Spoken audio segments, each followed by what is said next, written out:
All right, hello everybody, welcome back.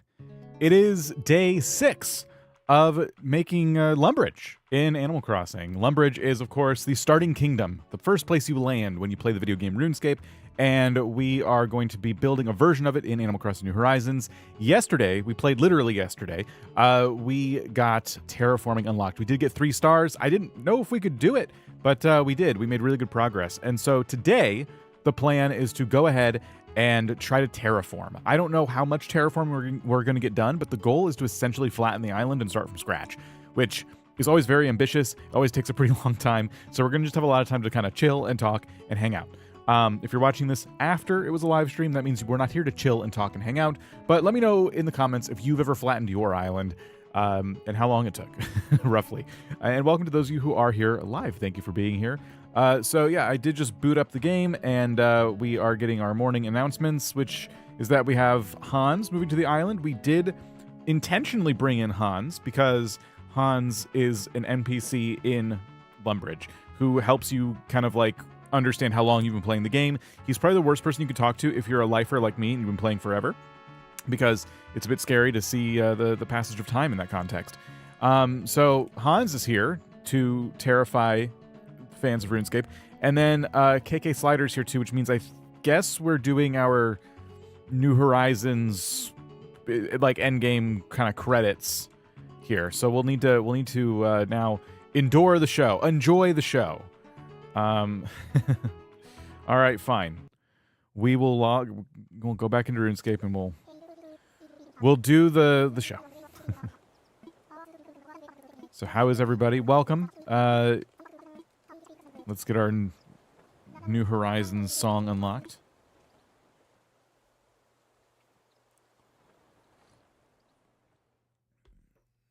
Okay.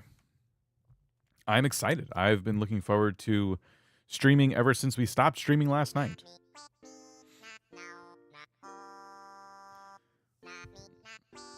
I'll be mod lurking as usual. Bringsbane, thank you so much for being here, and thanks for lurking. Appreciate you.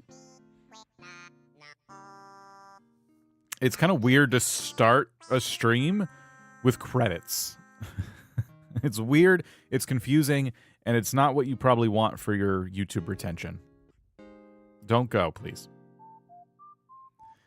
Been playing Splatoon today. New season just dropped. Oh, cool. Nice. Already did. Levi already left. Okay. Time to wrap up. See you all next time. Dang it. Listen, I just said we're not ending. I was pretty clear. It's your loss. If you don't want to see me flatten an island all day, then fine.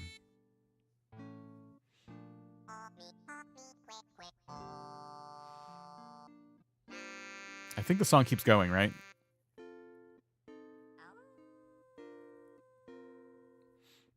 There's like a whole second part. Yeah. It's going to have to do another drone rotation around the cast here. All right. So Hans and Bob are acquired, and we're pretty certain everybody else is on the chopping block, I think, at this stage. I don't know if any of them make it into the final version of the island. The triumphant return of deforestation, Dan. Yes, we are going to be collecting some axes as we get started today, and those are, for gathering supplies, of course.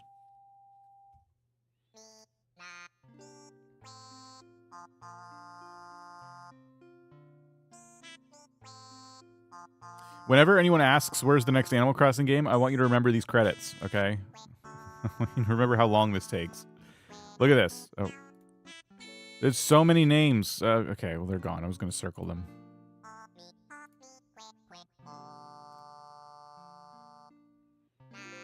And they're busy making Splatoon seasons, apparently. I remember the first time I saw those credits, genuinely thought it was the end, and over to the white doggy howls.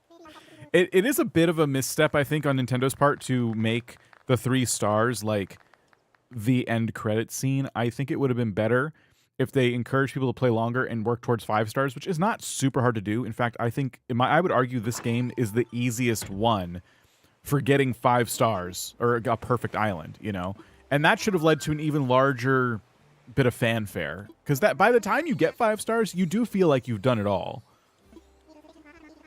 All right, he's giving me the song. Would you play Coffee Caravan, a new game that Kay played last week? I looked into that. I might. I'm thinking about that one. Perfect Island's fairly easy. It is, but it's definitely harder than 3 stars, which is what gives you the cutscene. And I think made a lot of new players feel like, oh, this is a very short video game. I don't know if people stopped after that. I don't think they did, but it definitely, you know, you kind of want your game to have something in it to make you strive for that big end goal, you know? And Animal Crossing New Horizons kind of lacks that. You unlock stuff, but I don't know. I think they could have done a larger performance of some kind.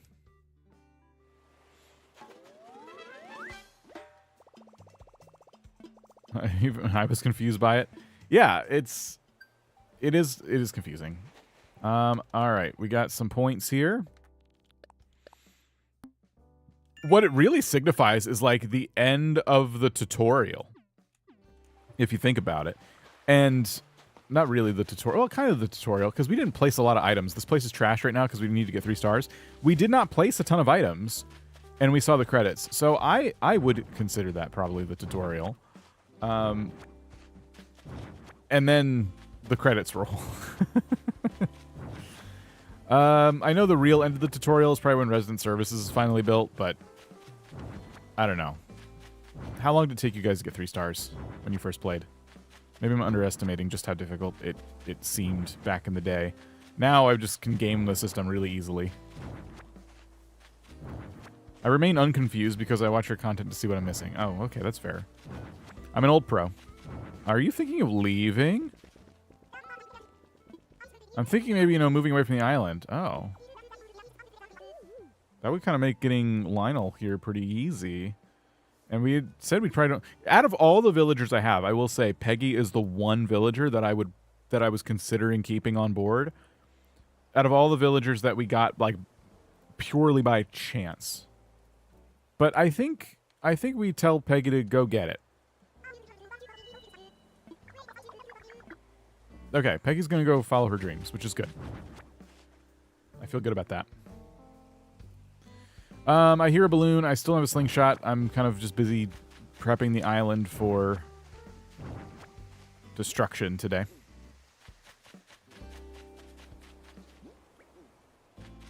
I did everything by the book, so did play day by day, so really long playthrough. Makes sense. We can just pick these up. Trading a pig for a lion works for me.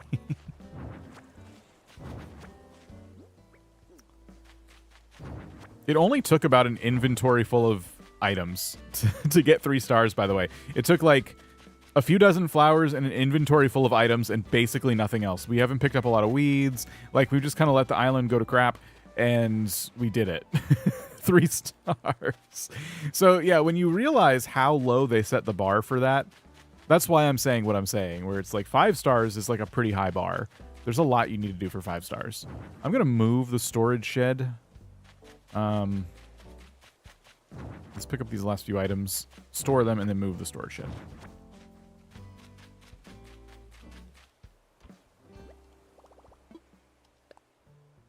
We did get 3 stars, yeah.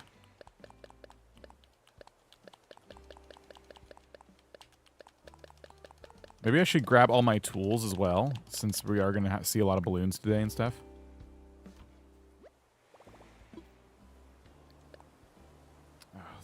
Random event. What do you want?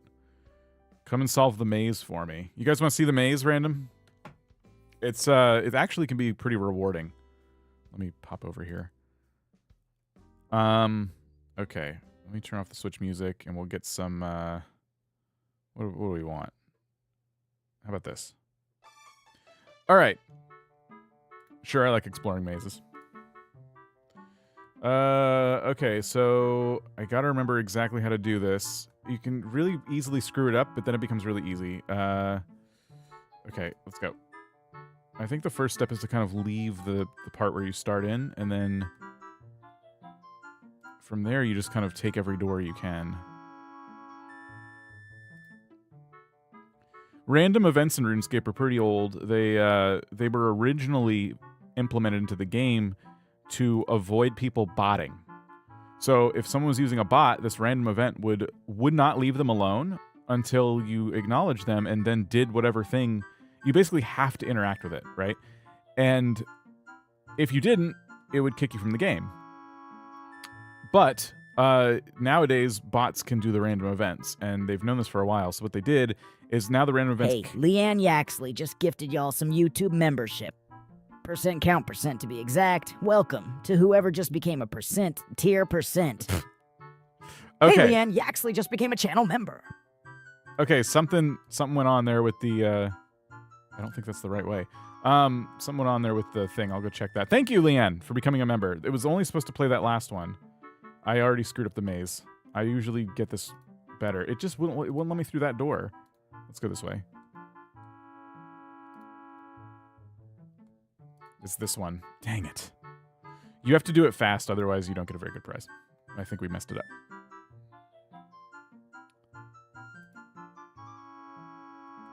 All right, basically in the clear now, though.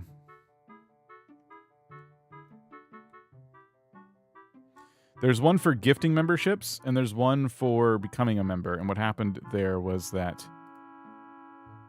you became a member, but I accidentally kept the stuff in there for gifting member because I duplicated the event. All right, what do we get?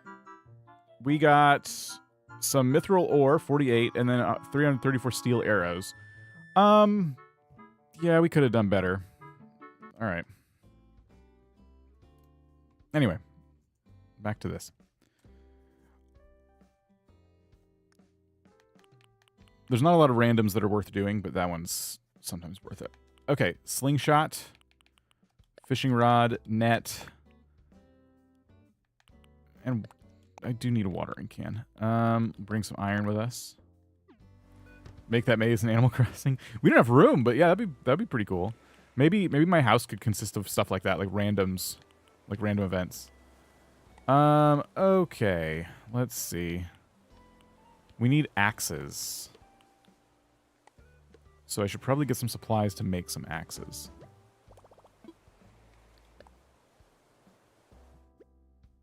I have a stone axe, but I need, like, sharp, actual axes. Which I think are hardwood. We'll grab some stone, and we already have iron. Let's pick this up.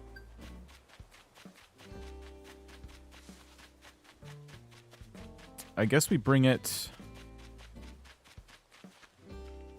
Should we just make resident services the central part of everything right now? I don't exactly know where the best place for this stuff is, but...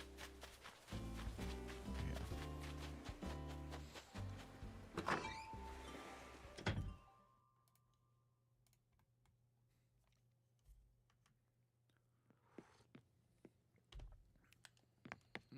Okay. Oh, my crafting table's not in here. We already moved that. Shoot, all right. I put it by the campsite. That's right. Okay, I'm going to bring the storage shed to the campsite because that's actually a good place for it. We're going to be getting some amiibos in.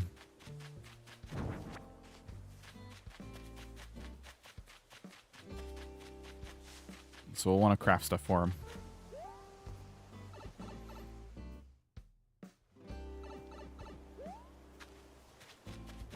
Oh, and I gotta check the alert for members. That's right. Let's put this... Oh, there's two... there's two crafting stations up here.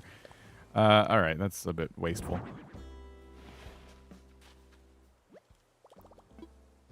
Craft. All right. Make a few of these.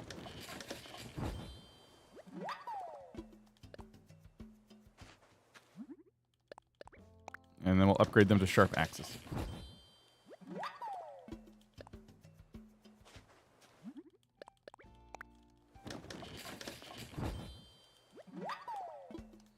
Hoping I have the supplies to make the axes.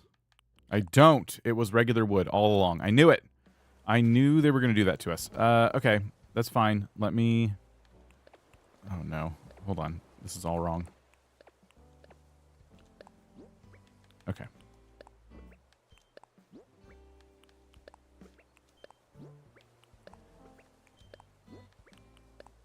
gotta get this sorted the way I like. Alright, and this will be axe. Okay, but for now, use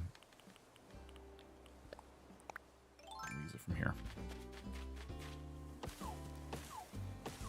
So, for a sharp axe, we just need 3 regular logs.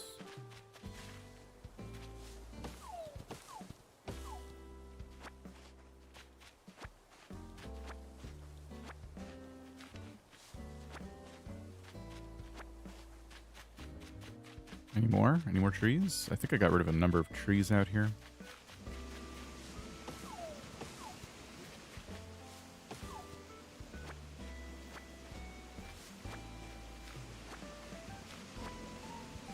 Okay.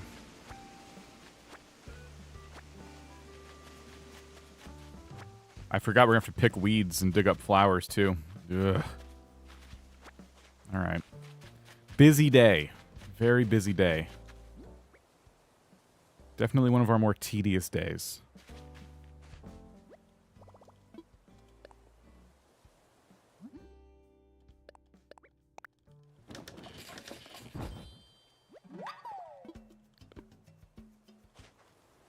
Okay. We'll pop that up there. And I guess we get started. We'll start with the trees that we already kind of chopped up a little bit. I forgot I do need to pick all this stuff up as well. We're clearing out. Clearing out everything. Do you guys ever feel bad about removing the furniture you gave the villagers when you were setting up their plots? Because I always feel really bad about that.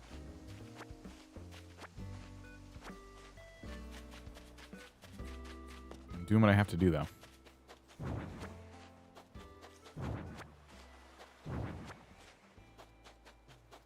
Fire sale.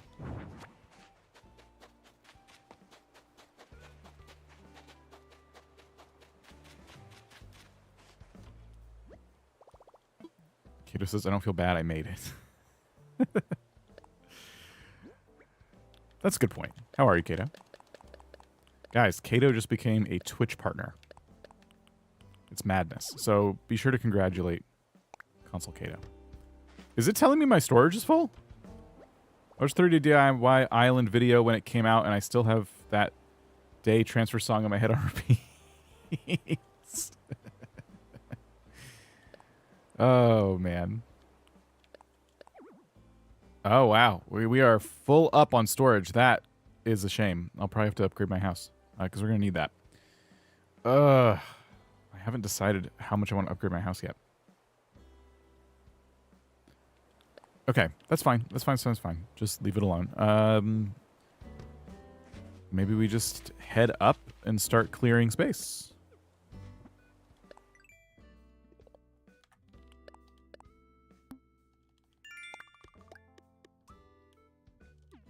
Yeah, this also means Kato is leaving YouTube.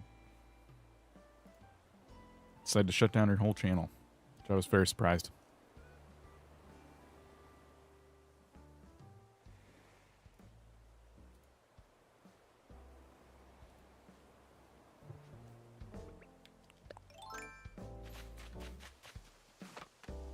All right.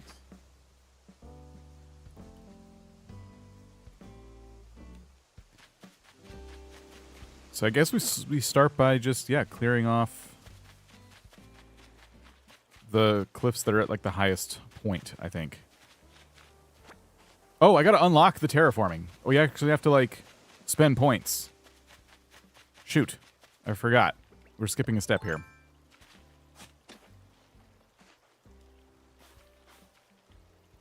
I mean, clearing the island is still important, but kind of a big step.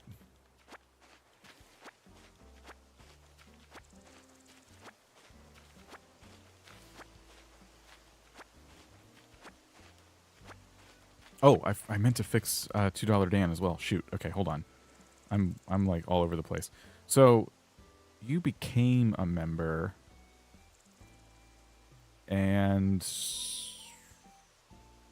became a channel member. No, there's no extra. I think it was gifted member alert got mixed in there. but I don't know how that happened. So, new member. Oh, yes. Okay, I know where I went wrong. It did get mixed in there. Okay, hold on. So, membership gift. Okay. Boom. All right, the alert is fixed. Okay.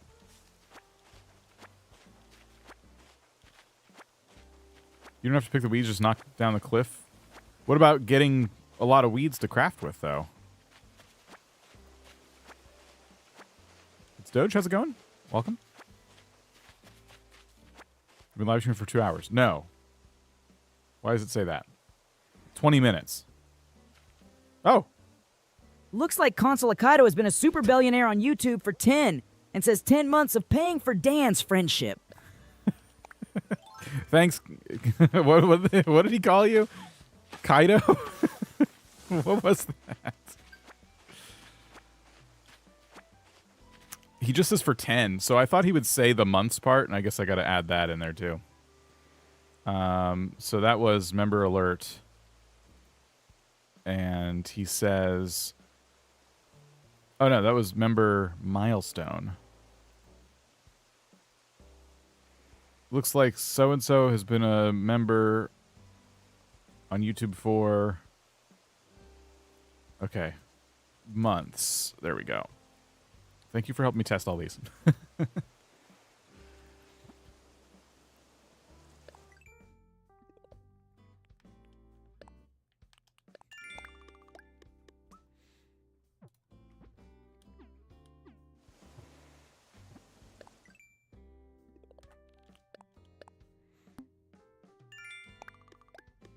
Looks like Bringsbane has been a super billionaire on YouTube for 32 months and says don't forget to hit the like and subscribe.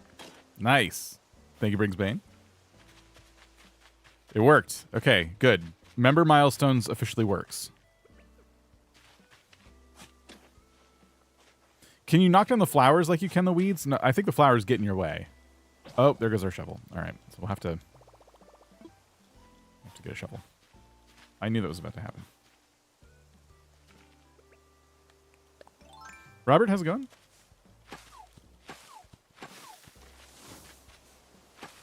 Hey, Bringsbane just gifted y'all some YouTube membership, and 5 to be exact. Welcome to whoever just became a percent a dear percent. A what? Thank you, everybody.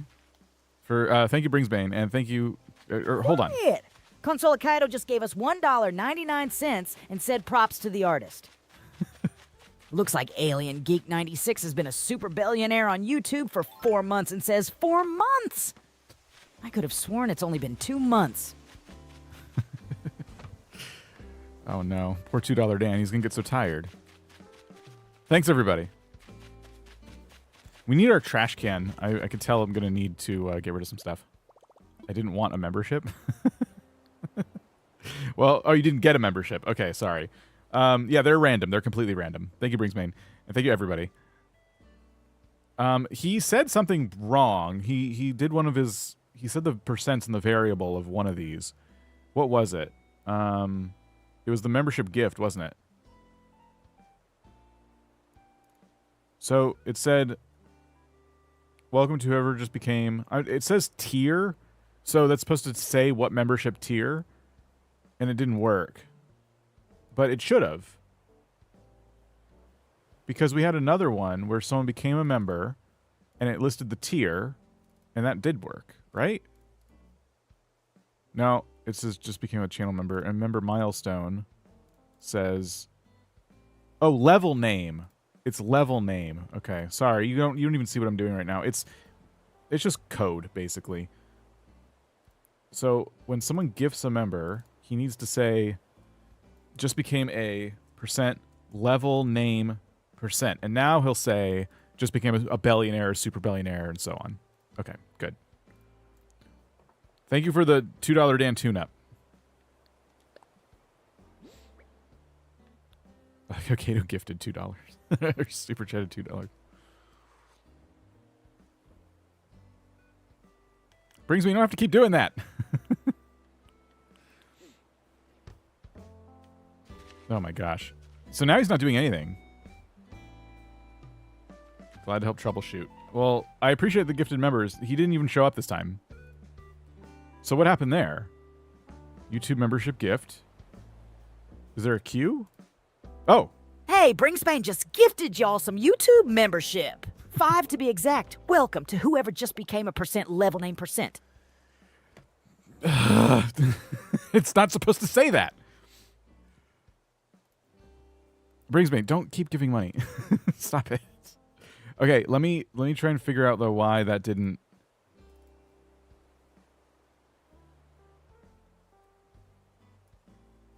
If it happens again, I'm just gonna say became a member.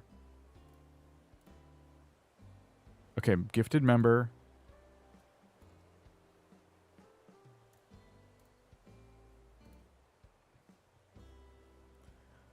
Percent level name percent. Thank you. Yes. Thanks to all of our percent level name percents for becoming members, joining the gang. We got our next members only live stream on Wednesday, by the way. I'm not exactly sure what we'll be doing. We've been playing some Pokemon, doing a specialized version of Pokemon, and it's been fun, but I may introduce a different chaotic game that day, just to change things up a bit. If you want him to say what you want him to say, increase his wages by 99 cents. I just keep opening this thing and trying to put stuff away. Any membership game works for me. Cool.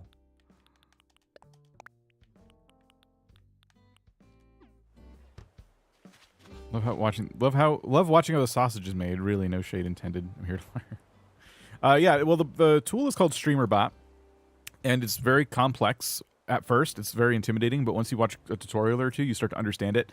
And I'd recommend a newer tutorial because it had a big update about 6 months to a year ago or something, and so it is easier to navigate now. If you watch a tutorial that's too old, you'll be like, what the heck? It's cool. And so, yeah, we can do all kinds of cool stuff with it. And I've been meaning to set something up like this for a while, and just when we were on Twitch the other day, I'm like, I have channel points now. I want people to be able to spend them on something, and that's when then I've gotten carried away. He's on YouTube, he's on Twitch. If we dual stream, he'll see both chats, and oh, here we go. Hey, Alien Geek 96 just gifted y'all some YouTube membership. 1 to be exact. Welcome to whoever just became a percent level name percent. Okay, thank you, Alien Geek. He's just going to say member now. He's just going to say member. All right, I fixed it. Once and for all.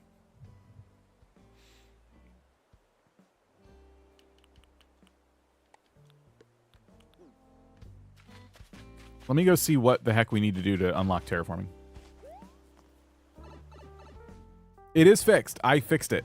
He's no longer going to say percent level name percent. No. Looks like Melody Sparks has been a super billionaire on YouTube for 8 months and says witnessing deforestation for 8 whole months. Cowabunga, baby. It's a bit ominous that he disappears and says that. Thank you, Melody. I guess he's supposed to stay up a little bit longer for those milestones. No, that was a full 8.5 seconds. All right, we'll make it 10 seconds. Just gonna keep tweaking. He reminds me of Bart Simpson. Okay, redeem Nook Miles. Can we terraform yet? Or do we still need to do other stuff? Oh, no, we got it. Okay, waterscaping and we'll have to do one or the other. I guess waterscaping because we can't take out the cliffs unless we get rid of the rivers and stuff. And then we'll need to earn 6,000 points today, which is a little stressful. Or I guess 5,000 points.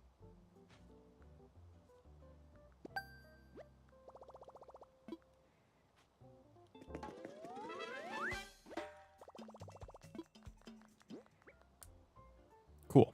Okay. That's a start. And we can do that. We can actually, like, unlock this stuff today, which is great. Wow. Cardboard boxes, some junk. I'm going to pay down one of my loans. I think we're just going to go for a full-blown house.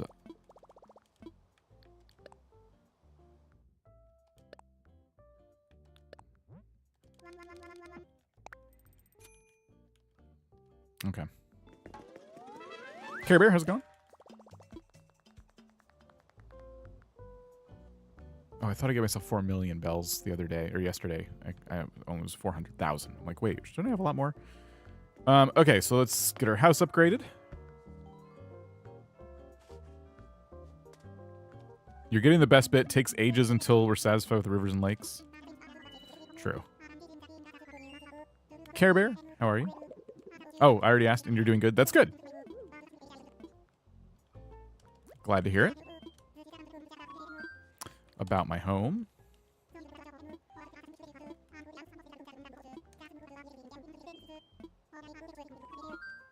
Expand. Hey, Bringsbane just gifted y'all some YouTube membership. One to be exact. Welcome to whoever just became a member. Nice. Thank you, Bringsbane. I want to know if it works. It works. I said I fixed it.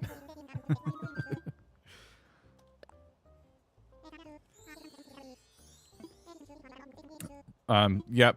Rest in peace to all our percent level name percenters. We have abolished your membership tier. I'm sorry. Bringsbane is stacking our members only stream on Wednesday with a lot of people. Feel free, if you have your Discord and YouTube linked, you can jump over to our members only section of the Discord, the lounge, and you can go in there and talk about maybe what game you'd like to see. If there's something you think I should play on Wednesday, I haven't fully decided yet. I have a couple ideas, and they might overtake your ideas. But I would be curious. Sometimes you guys point me in the direction of something I wasn't even thinking of. It's pretty cool. Okay.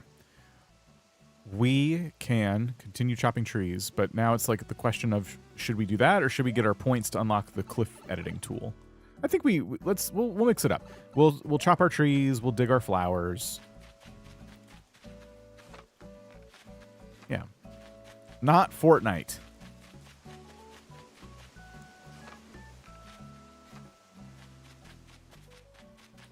I'm good with not playing Fortnite even if it means I can't be a Twitch partner.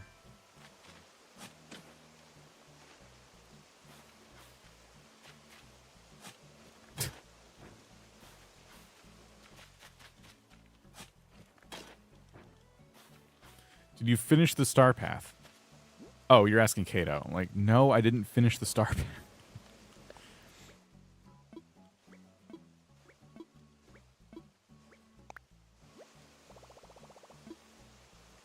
Okay, start construction.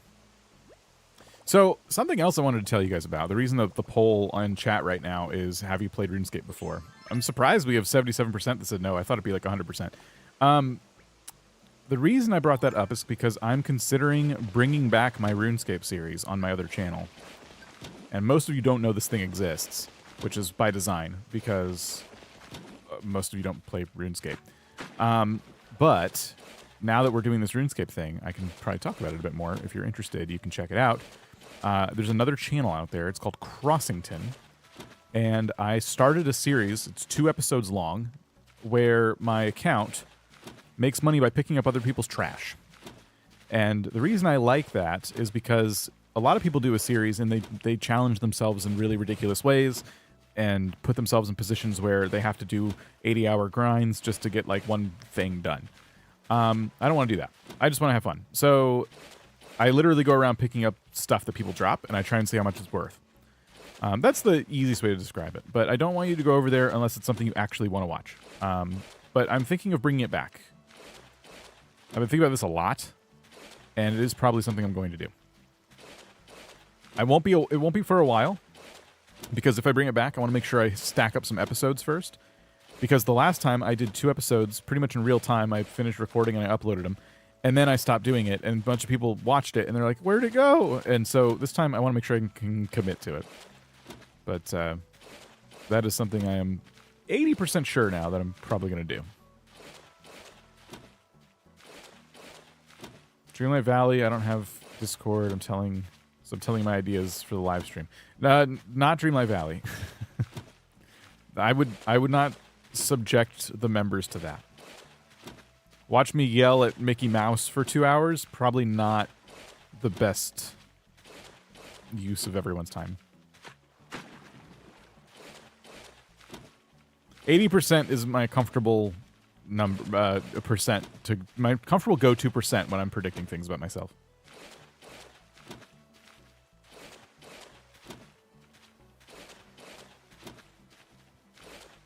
I would have recorded this morning, but I had too much to do before the stream.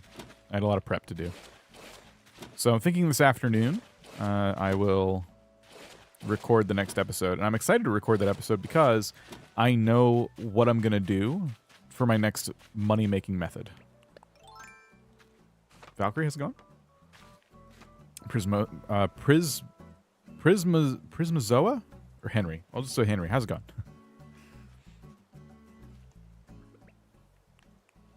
How do we... I forgot how to terraform. That's not how we terraform. There it is. So I'm just going ahead and getting rid of all the waterways up here, since we're up here.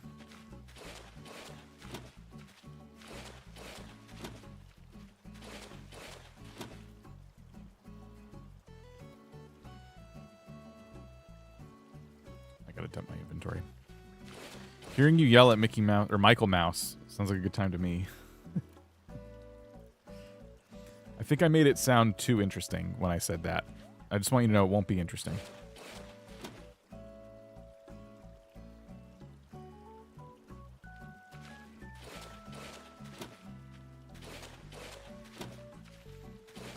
Pretty sure every single member would show up for a Dreamlight Valley stream.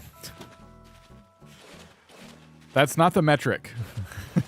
That's not the metric I'm going for. It's, can we do something a little bit different and fun?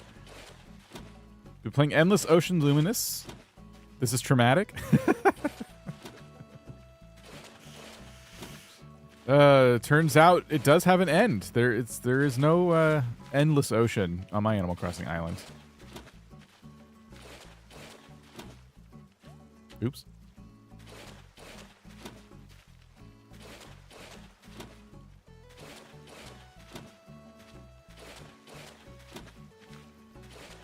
Which wasn't so expensive. It's not a game I'll be picking up myself. Animal Crossing's a very chill game. And I've realized that if I play anything more chill than Animal Crossing, I lose interest. You know? If there has to be some, I don't know, I don't want to say danger. It just needs to do a little bit more, I guess. I can only make room for so many, like, ultra cozy chill games. I don't know if you guys are the same way. I just play a lot of different stuff. Like, Played Up is a really good itch scratcher for me when it comes to, like, hey, I'm looking for a game where I can, like, be a little more anxious. You know. Hey, oh well. Ezra Ghost just gifted y'all some YouTube membership. 5 to be exact. Welcomed, whoever just became a member. Nice. Thank you, Ezra Ghost. Appreciate it. And welcome to all the new members. You want danger? Fortnite. No, I don't want to play Fortnite. My FPS days are over. For now. I was thinking about getting Helldivers. That wouldn't be something I stream, though. I don't like PvP.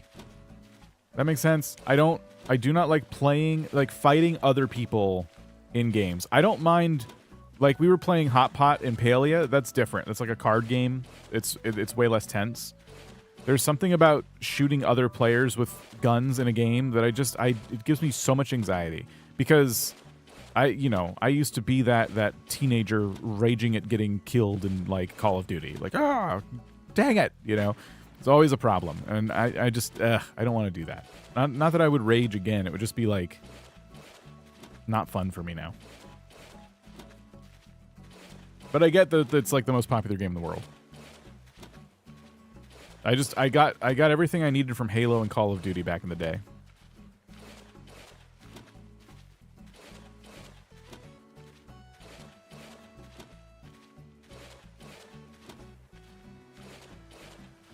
Okay, I actually have a slingshot now. Where is the balloon? Here it is.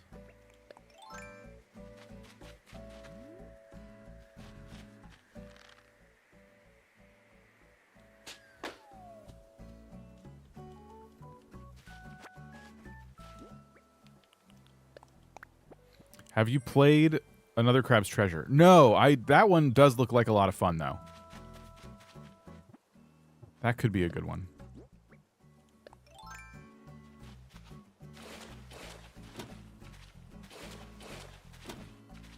I think you just explained a lot of gamers on YouTube and Twitch when it comes to certain games.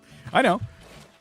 I went the other way. A lot of people like to shoot each other in games, and I used to do that, and it was fun for the time. Now, if I'm playing games like that, this reason I was considering Helldivers is because it's a co-op game. I like working with other people, not against them. I think the biggest thing, like, I want to say that the thing that I remember the most about playing Call of Duty wasn't the wins or the losses, it was the lobbies. I played on Xbox, and, you know, I'm sure you know what I mean. Like, the amount of vitriol in, I never use that word, in those lobbies with mics on. Like, it was always a scramble to mute everybody the second I got into a lobby. It was a lot of anxiety because I'm like sitting in my room, and then you have all these like racist or homophobic remarks just shouting out of your TV, and all you're trying to do is just play a video game. And like knowing you're playing a game with people like that is just, I don't know. It's enough to just make you want to put it down forever. Oh, dig this up. I wouldn't say that's the only reason, but it definitely is like, it ruined some of my like memories that would have otherwise been kind of like fond of like this game I used to play a lot. You know what I mean?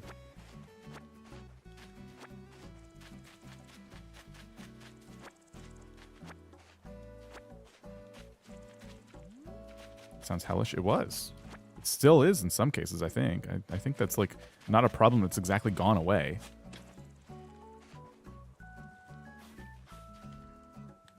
I don't know. I don't participate anymore. So I don't know.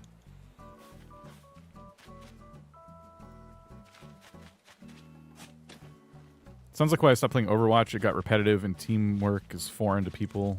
As foreign to people as French toast.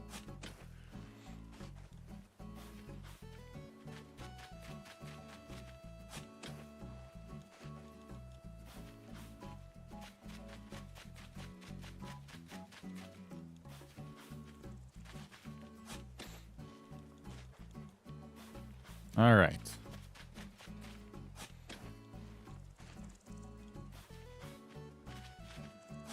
This cliff top is almost ready for destruction.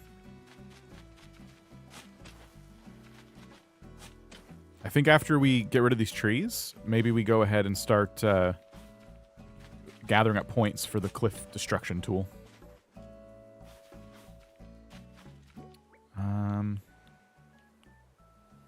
Let's go around with a net first. We could also end up getting some furniture from this.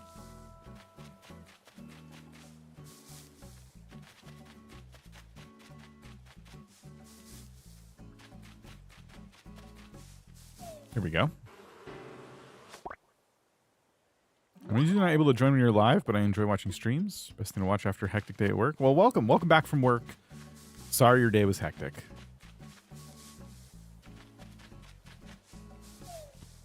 Help you play some games where there's a lot of shooting and I'm like, can I just design a pretty town?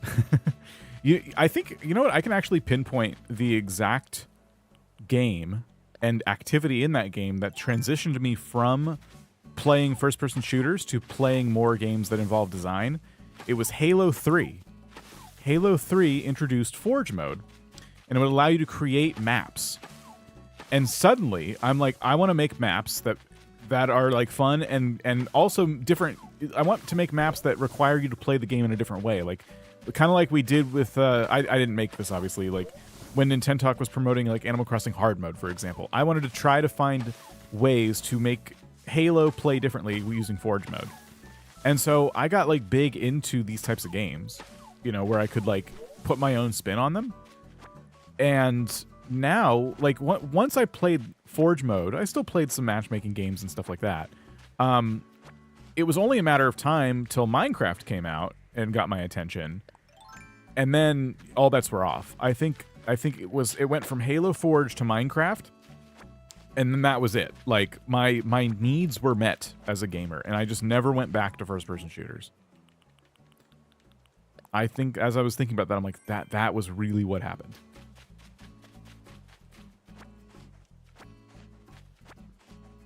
Fall Guys with members could be interesting. I played Fall Guys before. What's cool about Fall Guys is it's free. It's on Switch. And a lot of people can join. How does it work, though? Like, I've played with a couple friends before. Can you get a lobby with, like, just people you know? Can you set it up so, like, 60 of your friends could be in the lobby? Because I remember it was, like... I might be misremembering, but I thought you could only do like 4 people. And then you jump into a lobby with a bunch of strangers. I do play Paleo. I've been playing it on Twitch. You can make a room. You can make a private code. Oh, cool. Okay. That could be fun. Still 4, though. What? If it's a private code, though, anyone can... So you could party up with your friends, but then all use the code to get in together? Is that what you're talking about? Is that how it works? It's up to 100 or whatever. Bingo. Okay. Cool. I'll consider that. That sounds like fun. I haven't played Fall Guys in a long time. Is it crossplay? Can I play on PC while y'all play on Switch?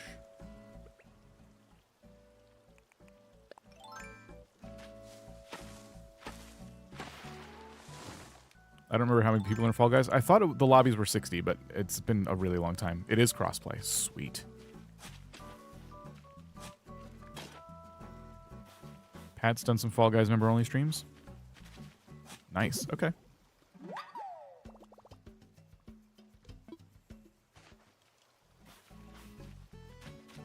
I assume 60 would be enough, even if every single person watching the stream, let's say we had 80 people watching, and not every single person could get in, it would be enough to where I think people could get in at different times for different rounds.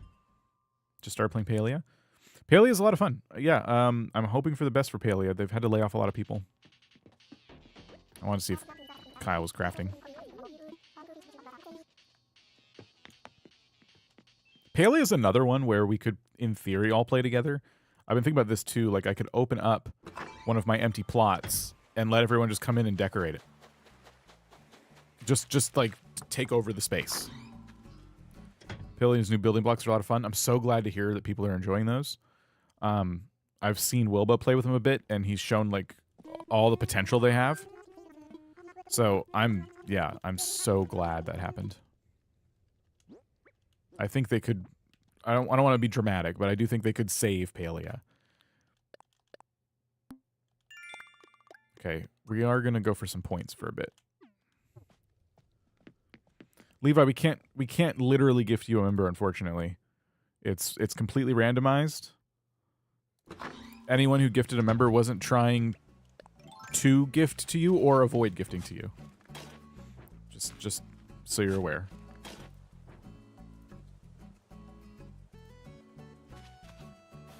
On Twitch, you can be specific, which is kind of nice, but not on YouTube, unfortunately. All right.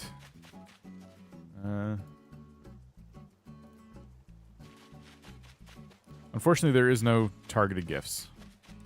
Yeah, YouTube didn't want to do that, and the rumor I heard about that was targeted gift memberships meant that you could call somebody out who didn't want to be called out. Like I think it was, oh, I was already here. I think it was kind of to protect lurkers. I don't know. That sounds like a flimsy reason. I thought there was a better reason behind it, but in any case, it was intentional that you couldn't pick people to be members. There's also a problem that I'm facing. My account is set up in such a way where YouTube has made it so every month the YouTuber who running the channel can gift people memberships. Like a certain amount every month. And because of the way my YouTube account is set up, I can't do that. And that's another thing I've been very frustrated by. And every so often I check to see if they've changed it, but so far, no. So that's something that I really want to be able to do, and I'm not able to do that. Yep, legitimately. Yeah, it's the brand account. Yeah, if you have a brand account, which I do, which comes with its own like set of benefits, it takes away certain features, which is super, super, super frustrating. So I could literally spend money, and it would just give YouTube the cut, and I wouldn't obviously get a cut from that because it's my money. So it's not a big deal. I could do that at some point, but it is annoying that if you're a brand account, you can't do stuff like that. Same here, the brand account thing, and I don't know how mine is like that. I remember choosing brand account when I set up my stuff, like, because there was a benefit it came with that I wanted. I cannot tell you what it is now for the life of me. But I wanted something that the brand account offered, so I did it.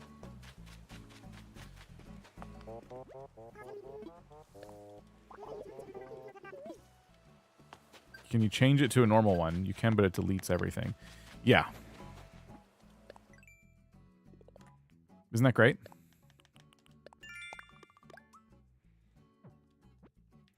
So I can hit rocks, I can sell weeds, I can sell fruit. I can't sell things because I'm trying to keep the store from upgrading. So I can't do any of these except hit rocks. That's stupid. When you don't upgrade your store, you lose out a lot.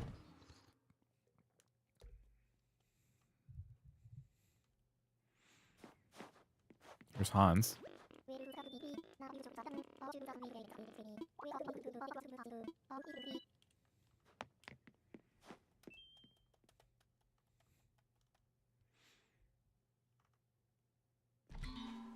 Laying down a path for the first time is an easy way to get miles. I don't have the path tool yet, though, so it'll cost me a lot of miles to get that. Let me find a rock. Design your flag. That's a good idea. We can do that. I forgot to pick up these fences earlier. I saw once that they planned on bringing that feature to brand accounts, but I'll believe it when I see it. Yeah, they mentioned brand accounts, and I think that the language they used was for now. And so I've been checking to see if it has come our way yet.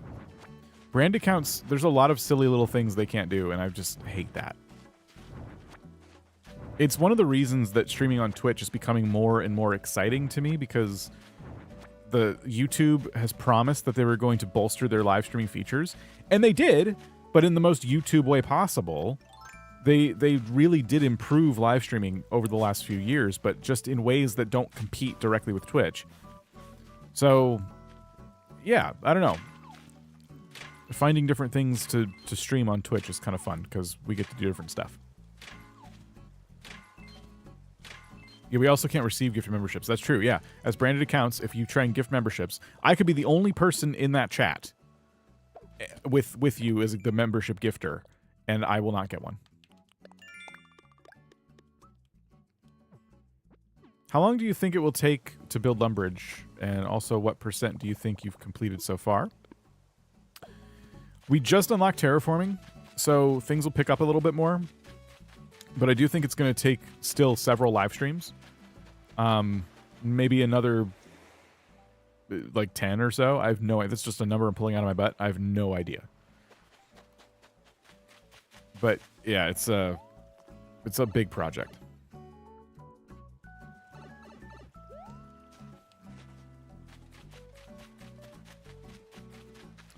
Wasn't I going to pull out my trash can?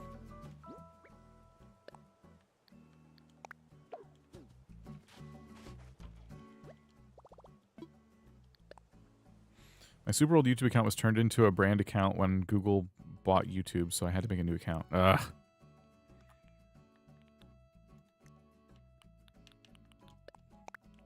That's annoying. It's funny to see the animals come out of their houses. I feel like it's kind of rare to see them go in or come out of their houses.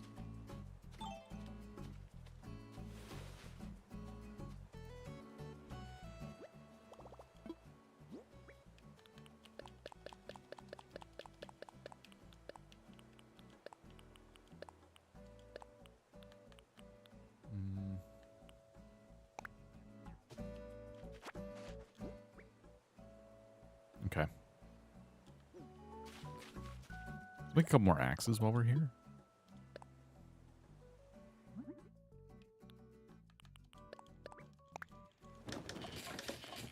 Yeah, I think designing our flag is a good idea.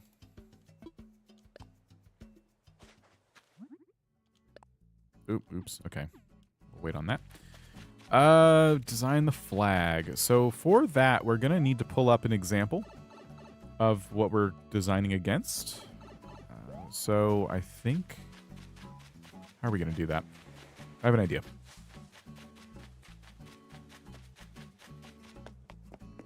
Let's put me here for a second.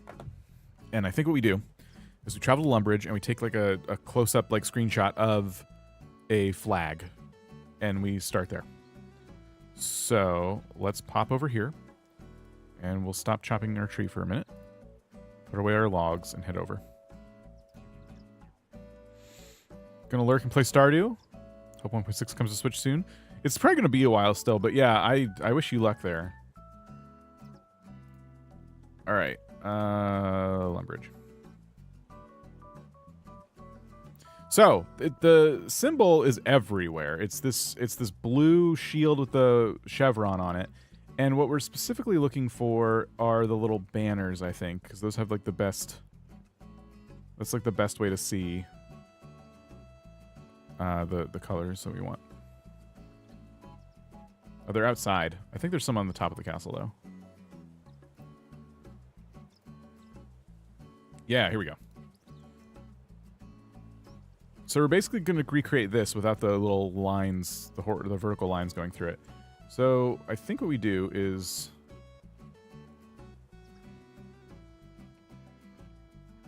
take a picture of this. Okay. I've taken the screenshot, and now we can go back to the Woodcutting Guild. Heard of RuneScape but never played it? You probably don't want to start. Probably not a good idea to start. Although I was wondering if you guys would be interested in joining me in-game when I get 99 woodcutting. Because you can jump on a free server. We could all go on a free server and I could get it there. But that might be a lot of work to set up, especially if you haven't played before and you're like, oh yeah, let me just make an account and do all that stuff. Never mind, my Switch is dead. Shoot! Okay, we're chopping trees. Now, the screenshot I took is going to need to come into... Is this it? Yes. Okay. So I can bring it into OBS, like this. And we can crop it. Okay, wait a minute.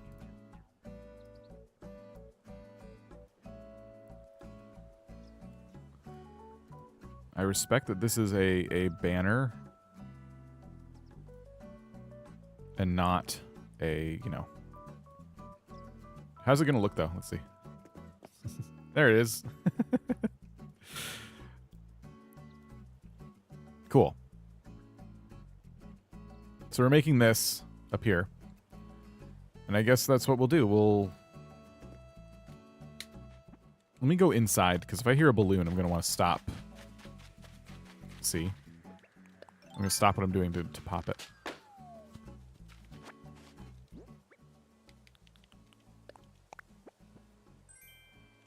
Plastic pool? Oh. Cool.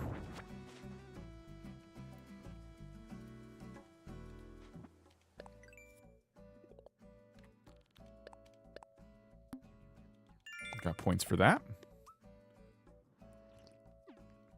Yeah, the battery life on my OG Switch is also really bad. I said I was going to get an OLED when they came out. I didn't do it.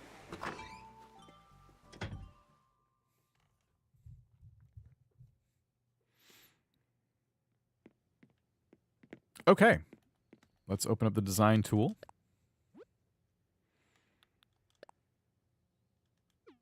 I'm going to just delete this design.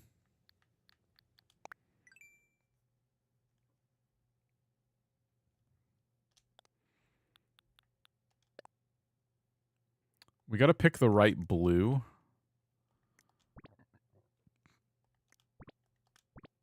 Okay, we'll modify this blue. This should be a pretty easy design, though.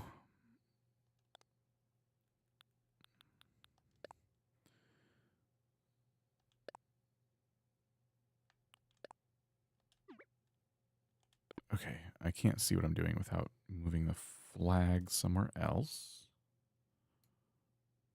Okay. All right. So, oh, we haven't unlocked the design plus features. That's why.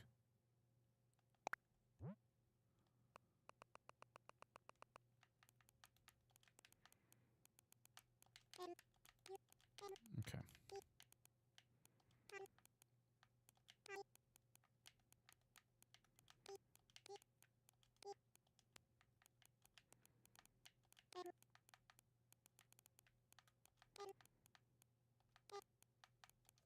All right.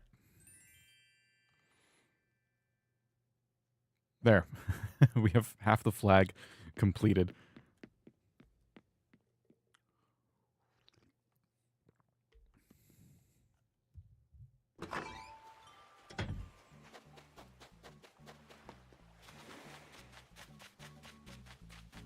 We have to spend points on this. So maybe it's not worth it.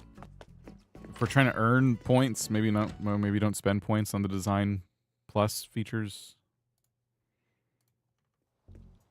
Let's see how much it costs.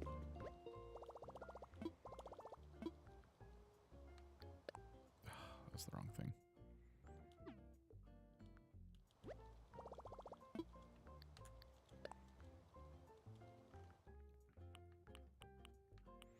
Custom Design Pro Editor. 800. That's not too bad. Let's do it. I did change the town tune already. But yes, otherwise we would do that.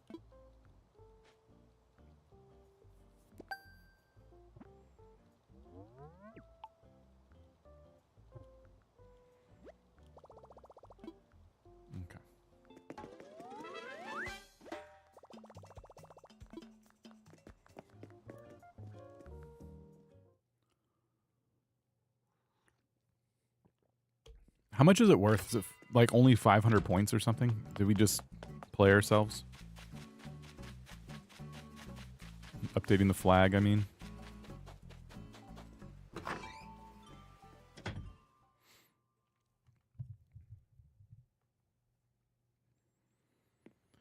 Okay. Back to our design tool. Alright. Okay, yep. Change design. Cool. All right. Now we have the features we need. Let's get some RuneScape music in here. That's kind of loud. Stand by. Okay,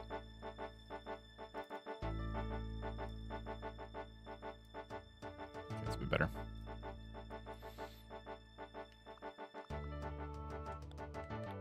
All right. We're going to edit this blue. And I think we need to make it darker, but not too dark. And maybe a little more pale. How do I know when I have the perfect blue?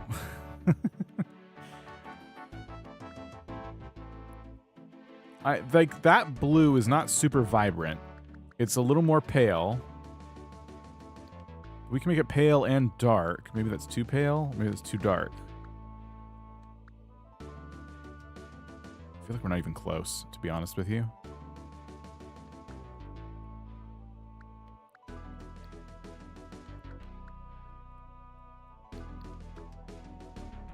No.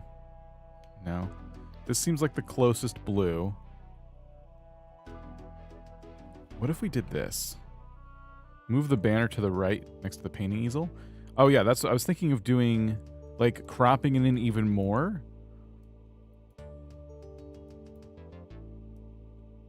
And then, yeah, putting it like right here. Okay, that's probably gonna be a much easier way to actually see the colors change and compare it. So it needs to be much darker, it feels like.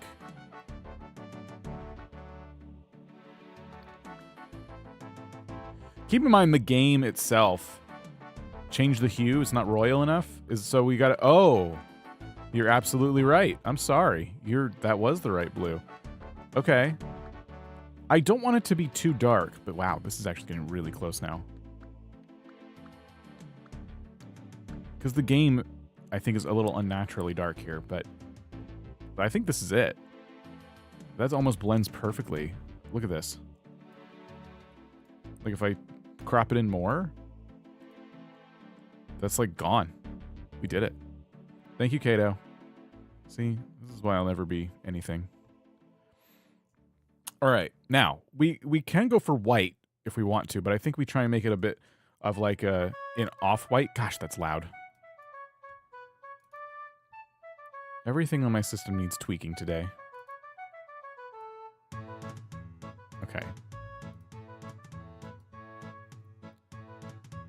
So, yeah, let me go over to our white now.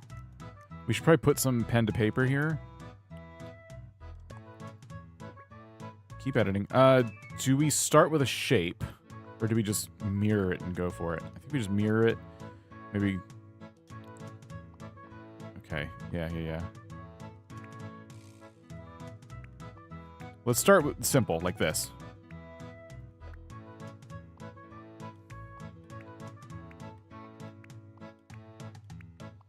Obviously, we need to, like, widen it out more. We should probably use the line tool.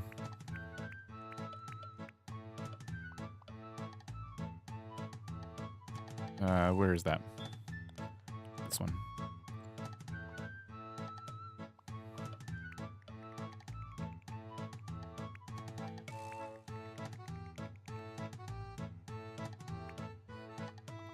Trying to think of how far to go with this.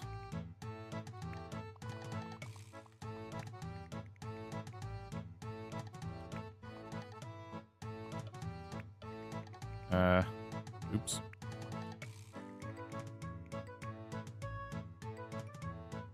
What percentage of the chevron should be cut off here? I think this is actually pretty good. All right, go back to our pen and start filling it in more.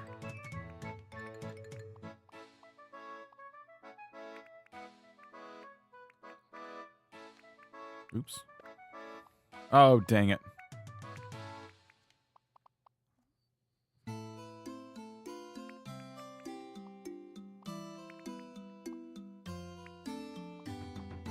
Oh, I screwed it up. Hold on.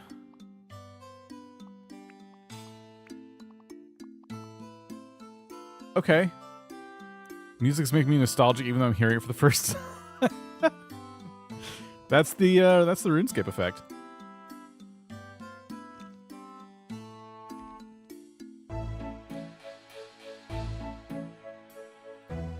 We can move this down now that we've created, you know, something. Should we move it down is the question. And also, should we maybe go back to the line to... Oh, I'm not done. Okay, hold on. So what a boring flag. I wish they had something more complex. Are people even going to know what we're trying to mimic? Are they going to remember? This one's too loud. It is way too loud.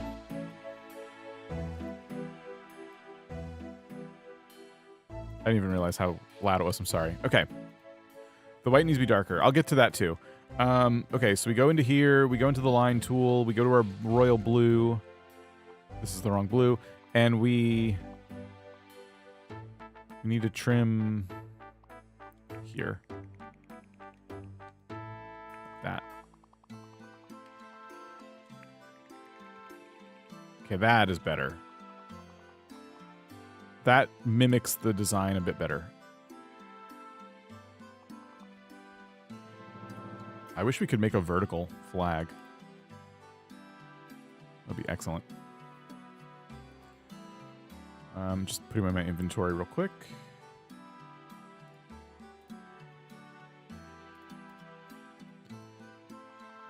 Okay.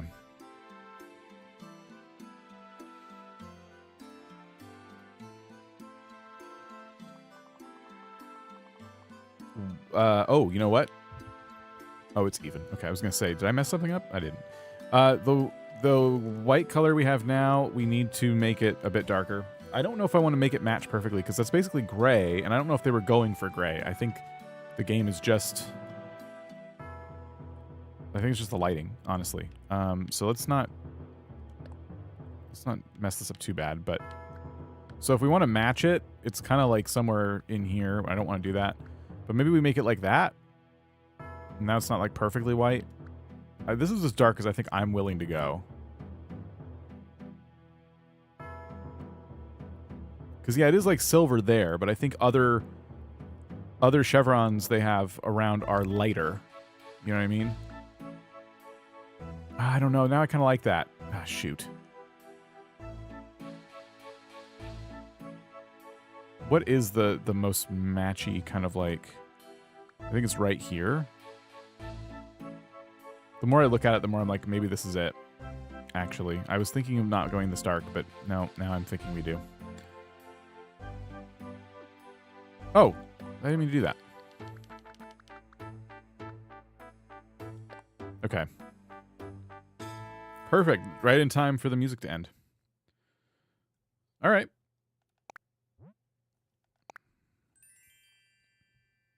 Is it pointed enough? Is it like Stephen is maybe more warm toned? I mean, yeah, we could do that in theory, I guess. Do you guys think it's pointy enough? I can't make it...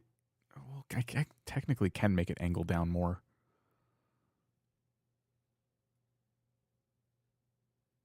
I don't exactly know how I would do that. But I could maybe. Hold on. Let's go back to the quote-unquote white. And...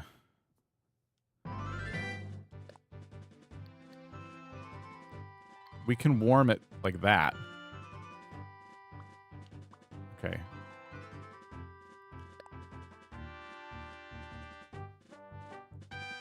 I wish I could just change the brightness of it now.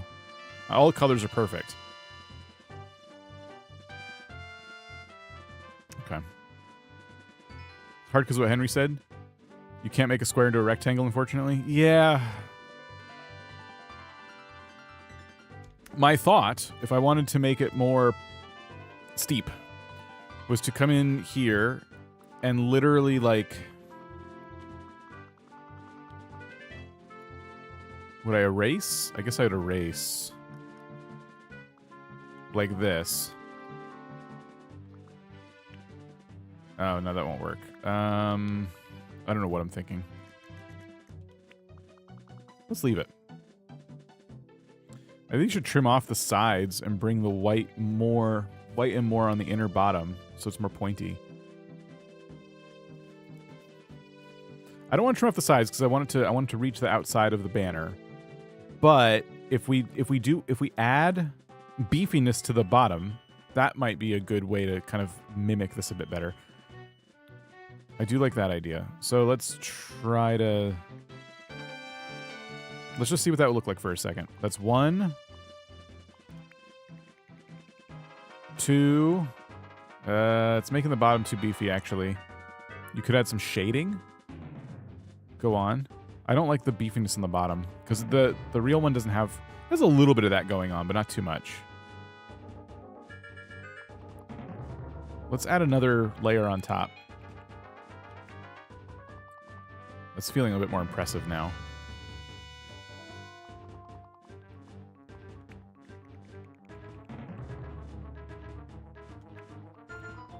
That might be the way to do it.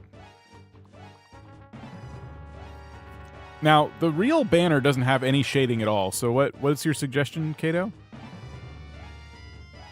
This music is more dramatic than I thought it would. There we go.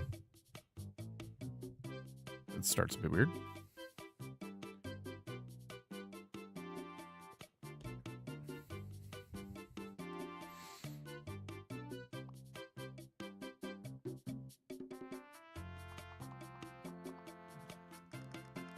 Sure, remove one more layer from the bottom just to see. Just to see. like that better. The single line of blue underneath the chevron, you could just change the blue to make it one darker. It would add some depth to it. Okay, the single line of blue underneath the chevron. So you're talking about, I take the line tool, and we're talking about this blue right here. I go up like this and make it just one shade darker. Okay, so that would mean I have to make another blue exactly like this one and then darken it, which is always like the worst thing in the world. So if I look at this one, I try to remember where the birds are. We can go to... Okay, go to this one. Okay, yeah, we do have to kind of like bounce back and forth to match the birds.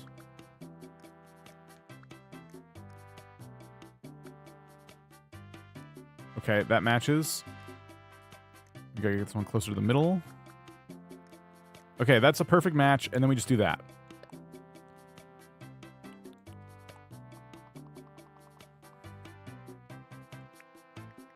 I don't think that was dark enough. Oh, wait. We didn't do it. Okay, hold on.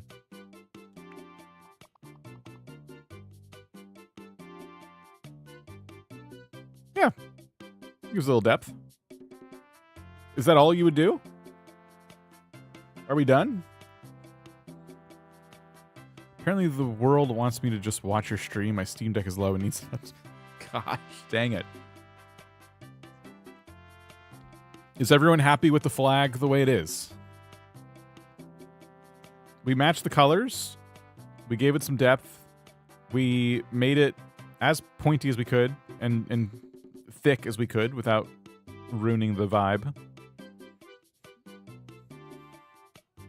Perfecto. Okay, excellent. I mean, I would probably do the same thing with the gray one, but one shade lighter for the top of the line. Oh. No, that's not a bad idea. Okay, stand by. Sacrifice this brown here.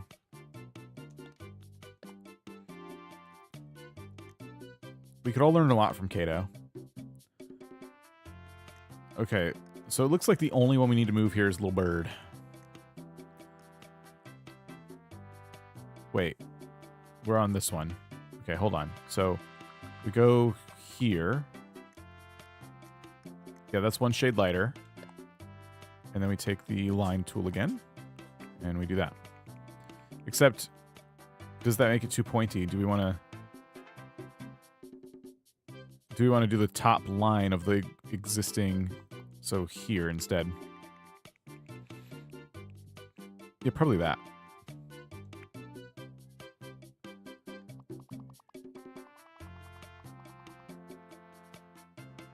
Would you go around the sides, Kato? Do you think we should go around the sides, overlap the existing line? Did that.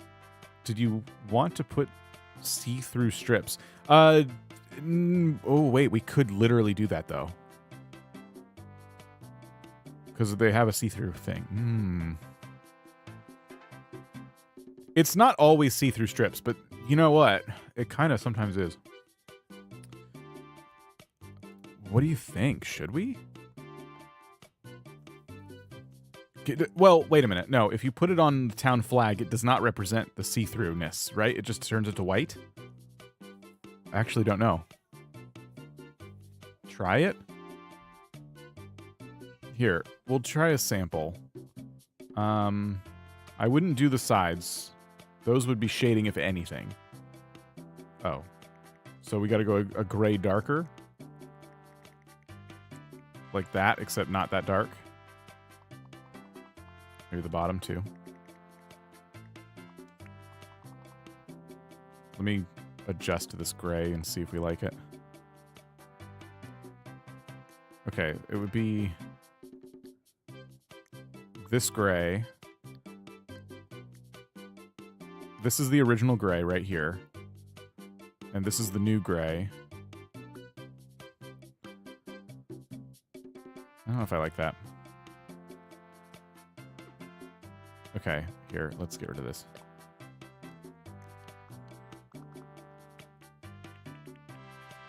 Okay. Here's what we do. To test if this works, let's just put a couple lines like that. I don't think it'll be see-through when it's on the flag, but I could be wrong. We're going to try it.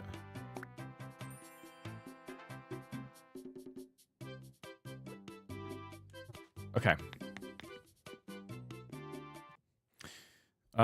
Let's get rid of the banner. I don't think so either. I think it'll just turn it white because the flag is like, this is one particular design that's just very picky. I've never seen anyone do a flag that's a shape anything but a square.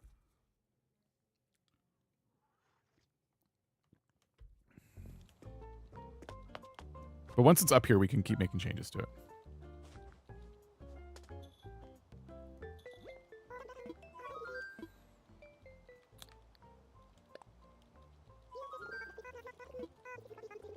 All right.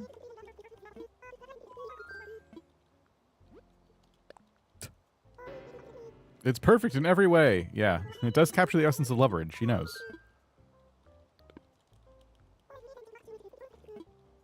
All right, it's probably white. Let's see.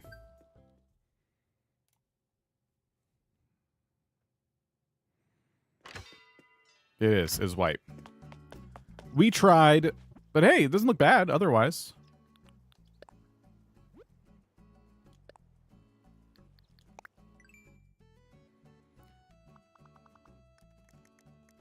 Okay.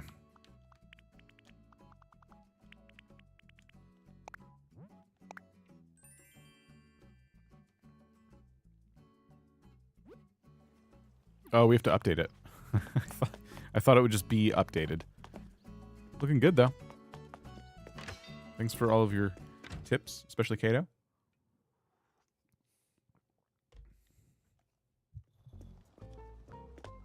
Fix it, Isabel.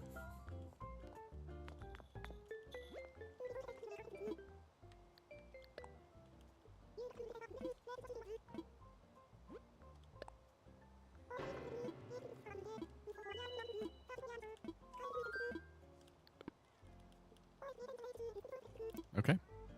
Neat. We got the town tune and the flag all set up. Extra points for me. We got to do some other stuff to make some points, though. There it is. It looks good.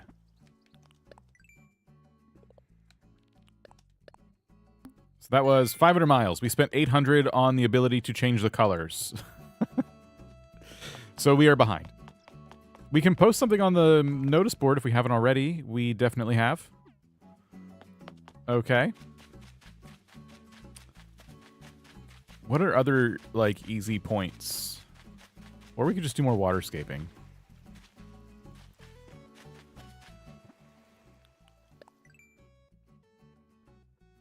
That's crafting. This. We can catch bugs and fish, of course. Maybe bugs. DIY tools. What's this for? Crafting 50 tools, I guess? Or breaking? I think it's breaking. DIY furniture, 50. Give your furniture a personal touch and unlock miles. Oh, that's okay. I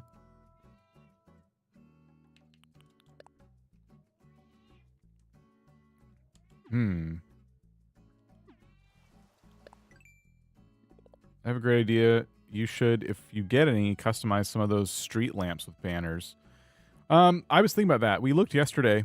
We took a field trip to Lumbridge. They don't have, like, a lot of lighting like that. Most of the lighting is attached to people's houses. That doesn't mean I won't do it. It's just, it depends on how true to the town I end up being. But it is a good idea, because the banners would look pretty cool on those lights. Really cool, if we're being honest. I did order some of those flags that you can get. There's actual, like, vertical banners in Animal Crossing, and I ordered some of those today on my other game because we're going to be putting those around the castle, and we'll put the logo on that. I think it'll, because they're so long, I think it'll replicate it, so it'll be 2 chevrons, but I don't really care about that. We could try and cheat a little bit and try to somehow make one design, when mimicked, look like 2 things, but I don't think that's possible. Or we'll make one design. I don't know how to explain it, but I don't think we can do it anyway.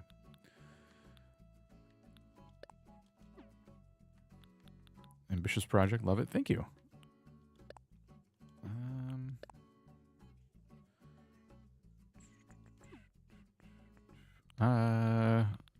What's this? Spending bells. Raining treasure. Maybe we just try and catch some bugs.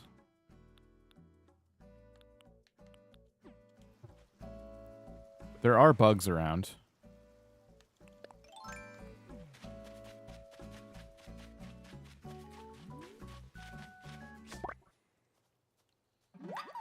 Nice and easy to catch. So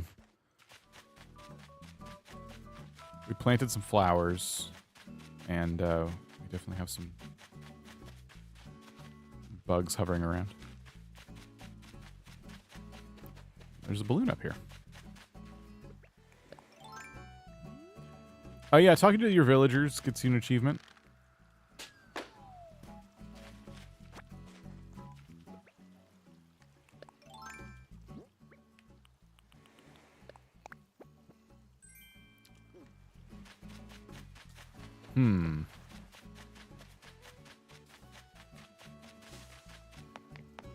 I kind of thought there'd be more bugs. Oh, considering the season and everything.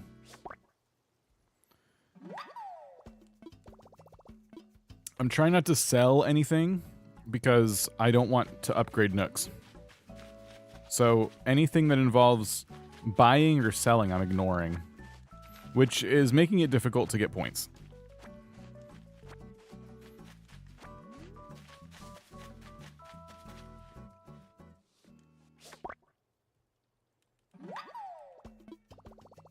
I have not shot a balloon to the water yet. Maybe we try and do that next. Dang it. Are you coming back over? Come on. Yes. No.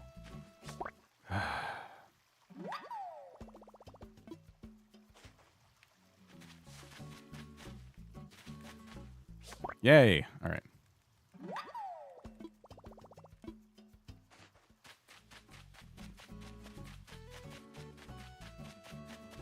We should probably terraform ourselves some bridges. I haven't done the exercise in the plaza. I suppose I could do that too.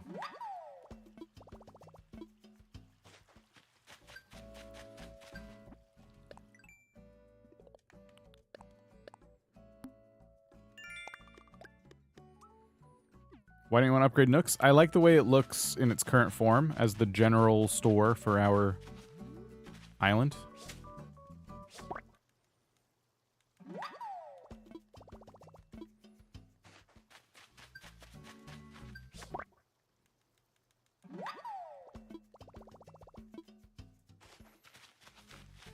Okay. Oh, I just scared away a bug. So we're getting miles for catching bugs and for catching different types of bugs, which is good. 1 second.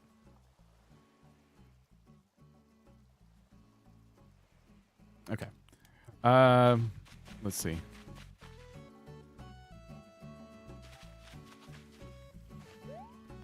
Five wasps in a row? In a row? Is that one? In a row? I don't know why I thought coming over here would yield more bugs. It definitely does not. Because there's no flowers or anything. Visiting and having visitors. Like we can bring you stuff. That would probably be worth a few points.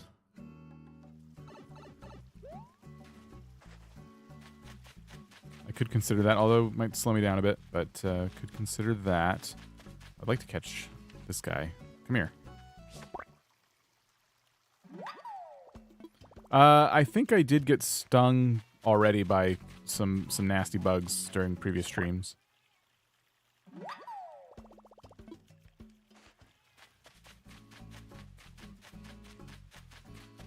Alternatively, we could skip a day.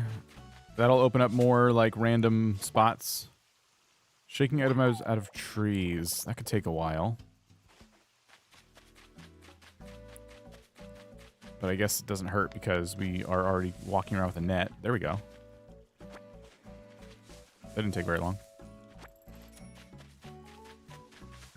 I think I've been stung twice and passed out. I'm pretty sure.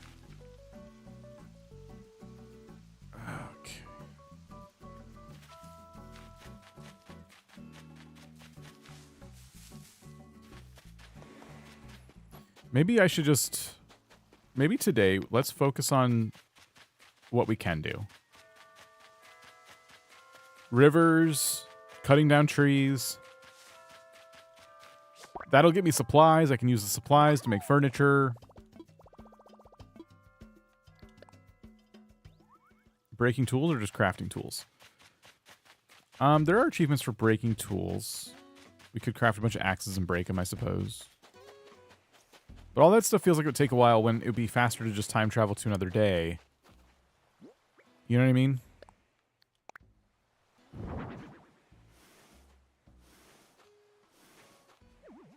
Oh.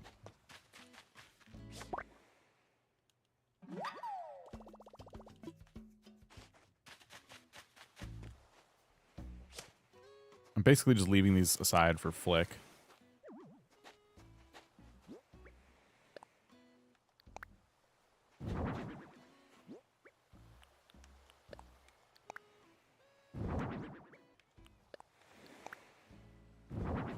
What are you going to spend your points on? I'm trying to unlock all the terraforming tools.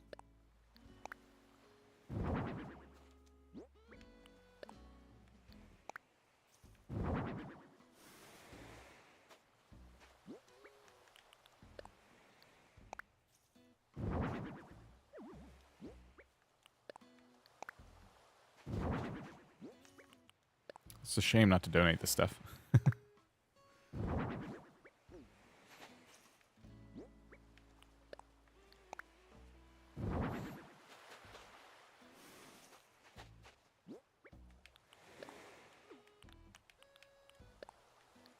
If we skip a day, we also get our house upgraded, which means I can take things on my inventory.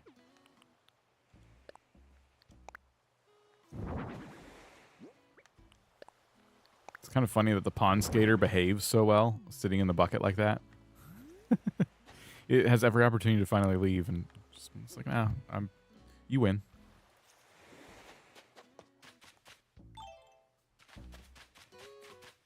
Let's terraform the rivers.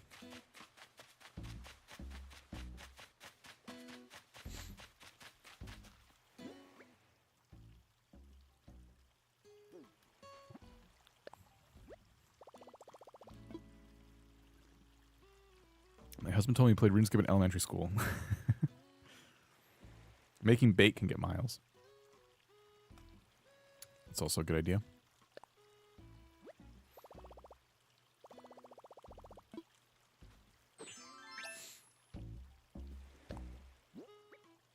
I actually think I should leave this river a little bit. We'll kind of start up here.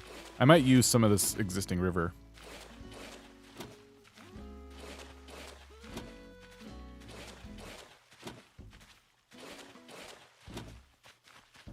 All right. So there's no waterfall over here. It was right here.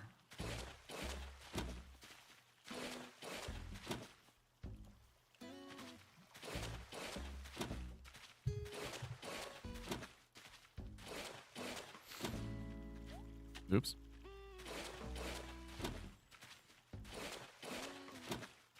I don't know why I'm so desperate to get the cliff editing tool when waterscaping alone is just going to take probably multiple streams at this point. So, yeah, it is kind of a waste of time to go for miles right now.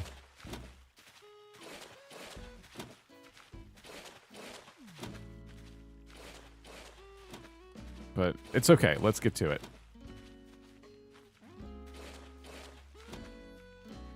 How long am I planning on streaming? I don't know. A while. I never know. I really never know. I usually go for about 2 to 3 hours, and then so I feel.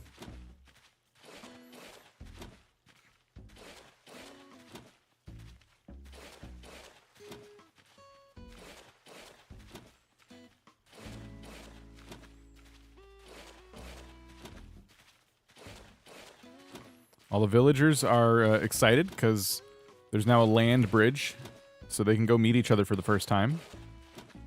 It's good for them.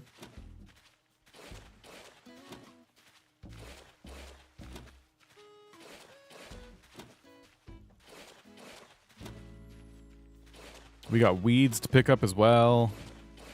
Ugh.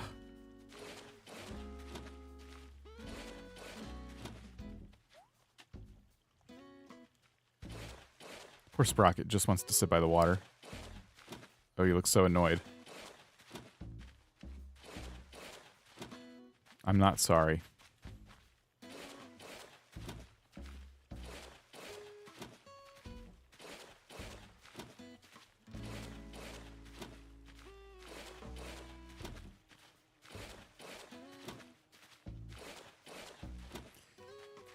Okay. Yeah, now we're grinding.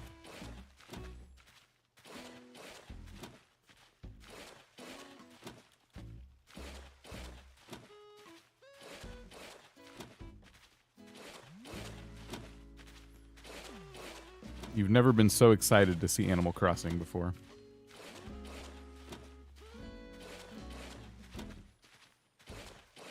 Looks like we're about 50% of the way through our level here. Yep, 53.99%. We have 1,452 logs before 99 woodcutting. Dig, dig, slap. Lisa, how's it going?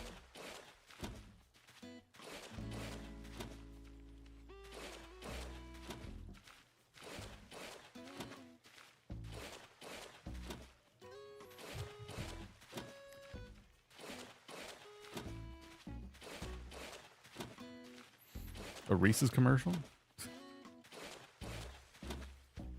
I have to put away my logs.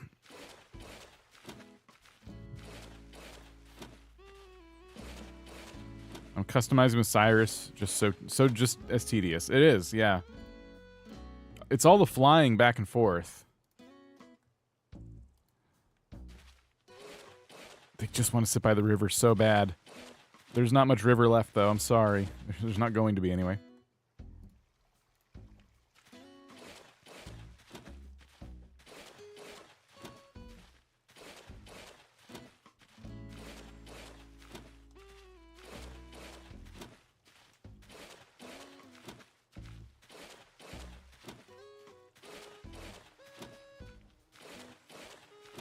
It'll feel so good to have this done.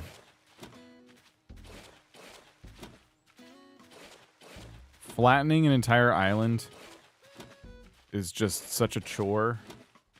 I should probably do some of this off camera too. I don't know. I'll think about it. It wouldn't be too difficult, like while I'm watching TV, to just have the Switch and flatten up some cliffs or rivers.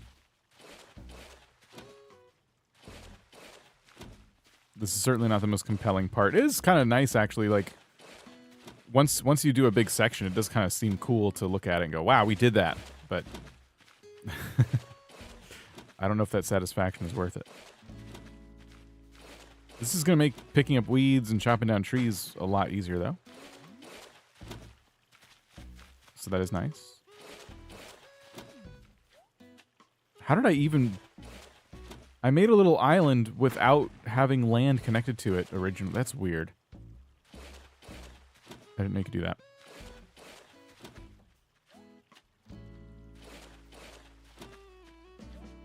Oh, man. Timbra, stay away from that bee. Timbra. You're going to get yourself killed. No, that's dangerous. Stop.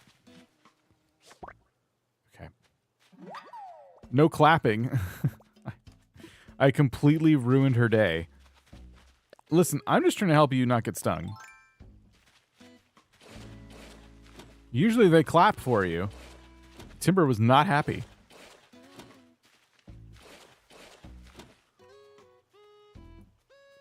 I wish they'd get stung. It's a bit messed up.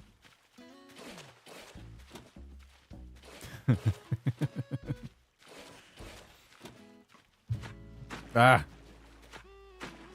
Oh my gosh, I'm just sitting here destroying everything. Would love for you to hit her with your net. This is... She's ice cream now.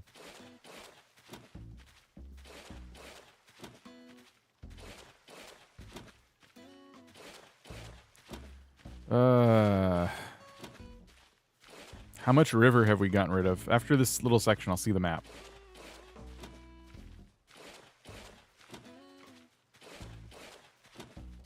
I should have started with the cliff tops because it would have felt like we made more progress.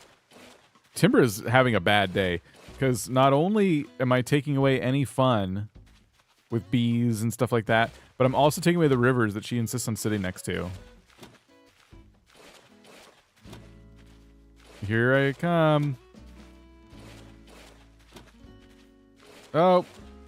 All gone. Okay, let me see. Oh, wow. That's more than I thought. Okay. That's almost half the rivers. That's not bad. We also don't have, like, too much cliffs. Too many cliffs. Too much cliff top to worry about. This is stream buffering for anyone else. I'm not seeing any alerts on my end that it would... Oh, well, maybe a little bit. Maybe some very light connection issues on my end. I hope it resolves itself. I apologize. I'm not sure why that's happening. Refreshing fixed it? Yeah, I'm getting an alert now on my end. I don't know what's going on. I'll have to It could be that I'm playing two games at once. I'm streaming on the internet and I'm playing an online game. Buffered, refreshed, and it's fine. Okay. Sorry about that.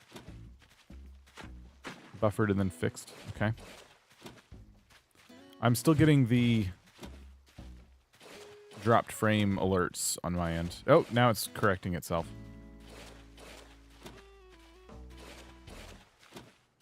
I don't know what's up with that. It happened yesterday, too. Okay, refreshing should fix it.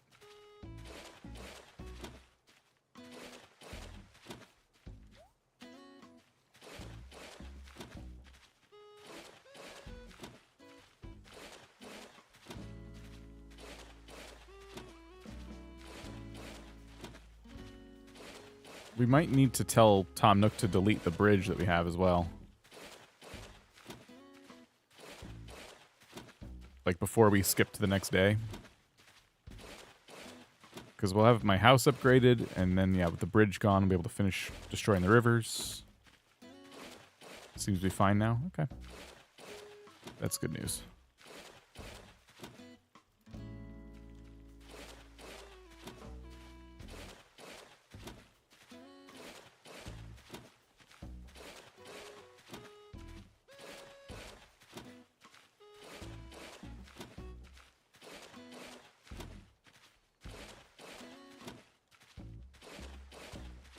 Right.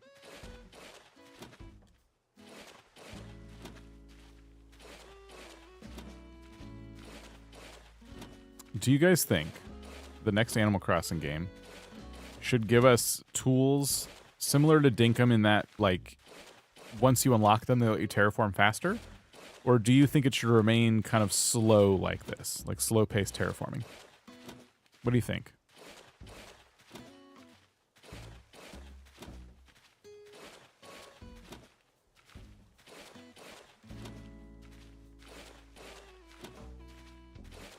I honestly don't know how I'd feel if they gave us that. I mean, it'd be fun to have this done really quickly.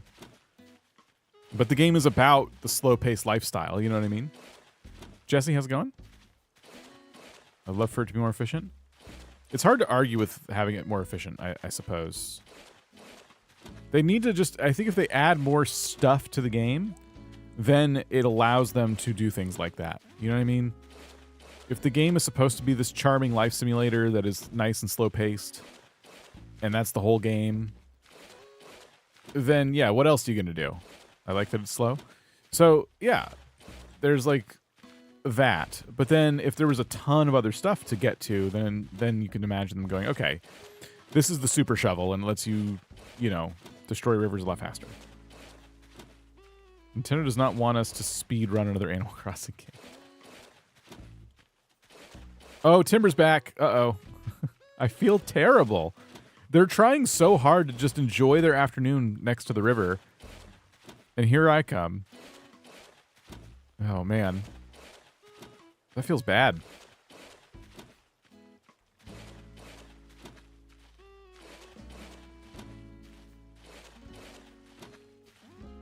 Okay, we've made it to the other waterfall.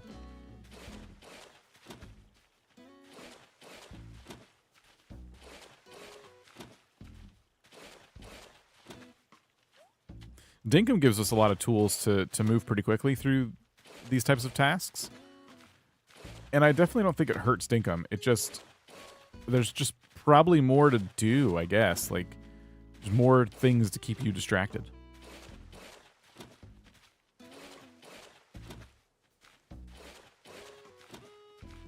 I'm gonna sit by a river, whatever it takes.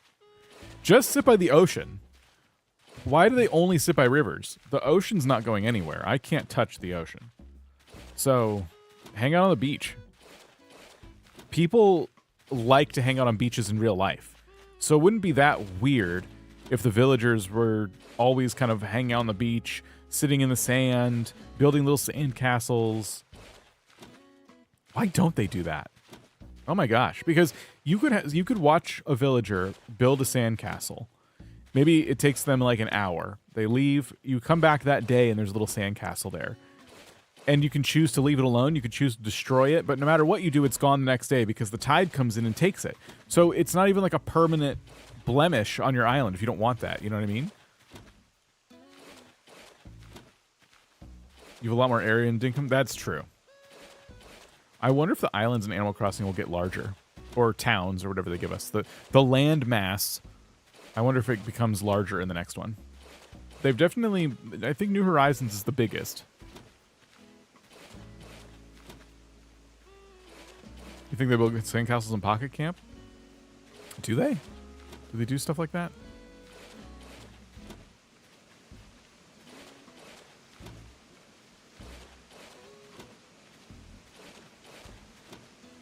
I love when they play on the beach in Happy Home Paradise.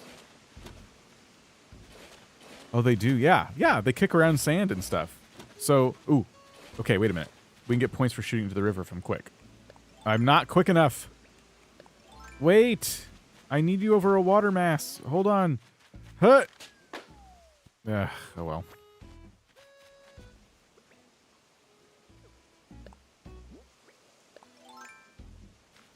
Oh, I do have a pathing tool. I thought I had to unlock that separately. I apologize earlier to the person who said laying down path would get me points.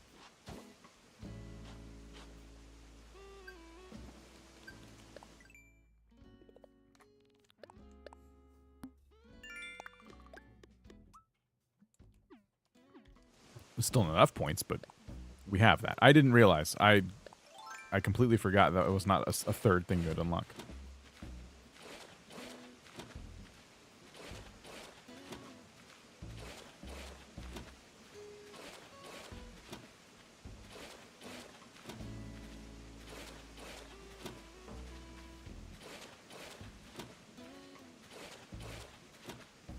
Inventory is full again with logs. Okay, we'll see you later. Have a good one. Okay, Steam Deck just finished charging. That's what I think.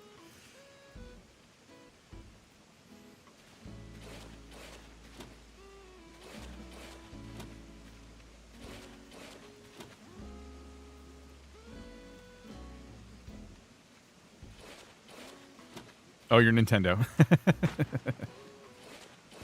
All right. Let's see.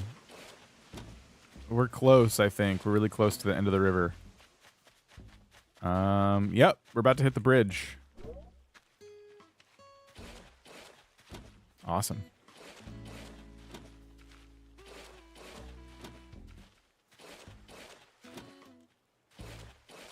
Well, that didn't take nearly as long as I thought it would.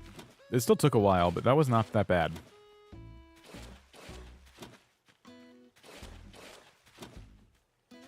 I think we should run around with axes and just chop down all the trees. And if I get stung to death, I get stung to death. It can only happen, I think, 5 times a day. So, we should do that.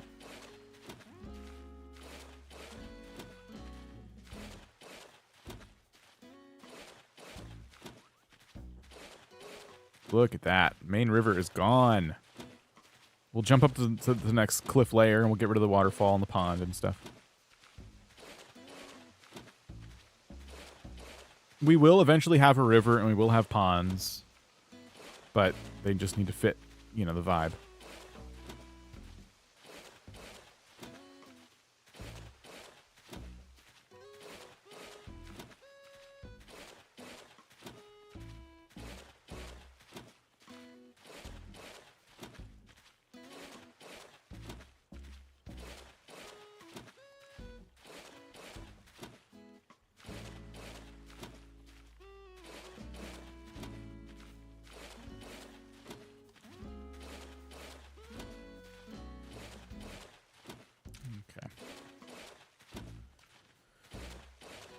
We made quick work of the river.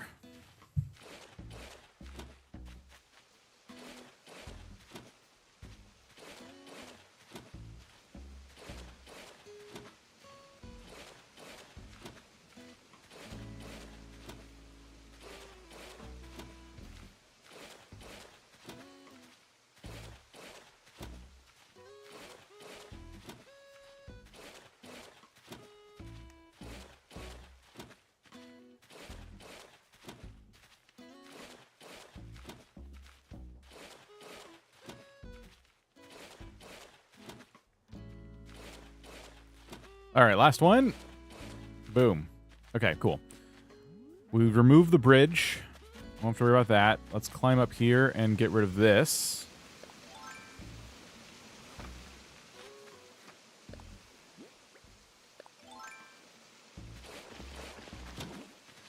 Smiley face, we'll see you later. Saturdays, that means pizza night. Pizza won't make itself. Oh, you have to make the pizza? Okay, well, enjoy. You should watch Cook Show with Trevor on YouTube so you can get yourself some inspiration. They won't take you very long because he mostly just does YouTube shorts. Highly recommend.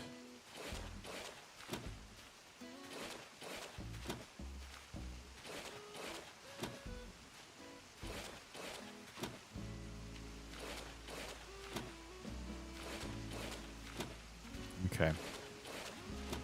Oh man, I'm so glad we got rid of all the rivers. This is going to make it so much easier once we get to cliff editing. Won't have to like keep swapping back and forth between the tools.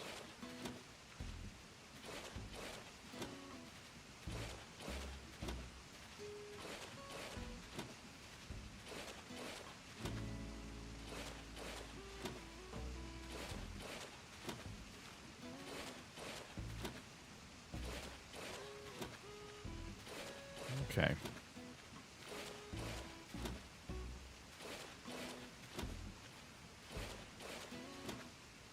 And we will pop up here. I think while we're up here, we'll also take out these trees.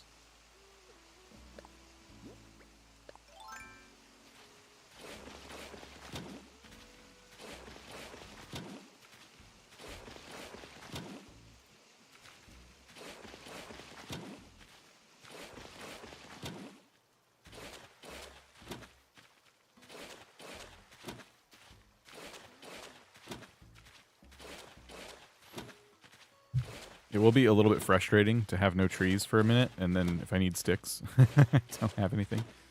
So, I don't know. Maybe I keep a couple trees around just in case. But it's going to be nice to have lots of supplies to craft with.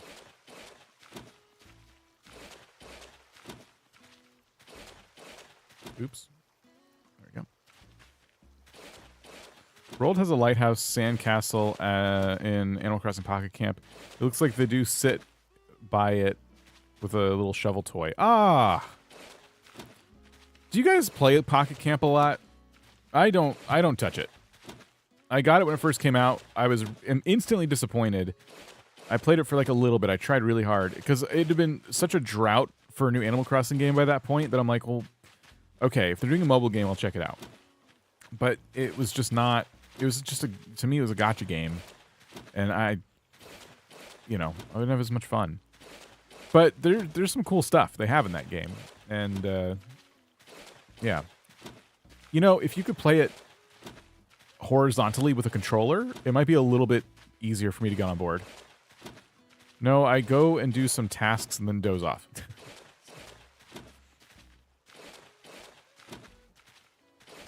I have played it for the campsite items, and that was it. Yeah, I connected mine to get my campsite items in New Horizons, for sure. You would think they would have done more to, like, encourage New Horizons players to try Pocket Camp, but oh well. I've tried Pocket Camp twice and deleted it in a day. I played it a lot when it first came out, but fell off when the microtransactions became too aggressive. Interesting. To me, they were always too much, but I guess if they've gotten worse, that's telling. But I'm very sensitive to stuff like that.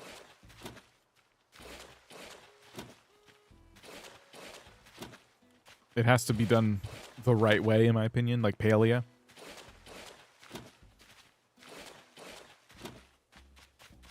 And I just felt like Pocket Camp didn't do it the right way at the time.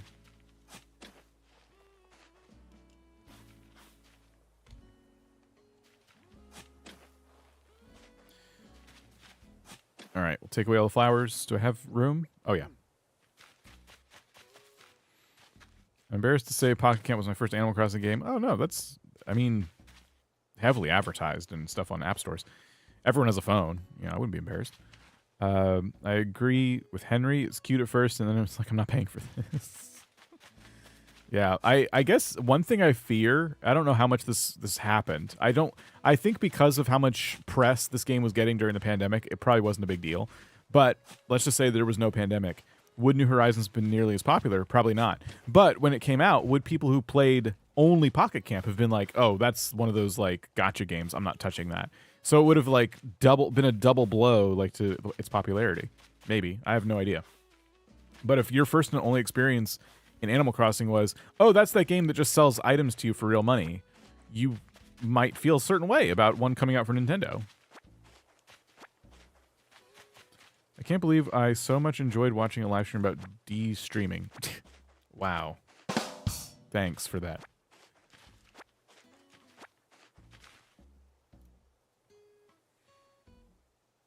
Okay.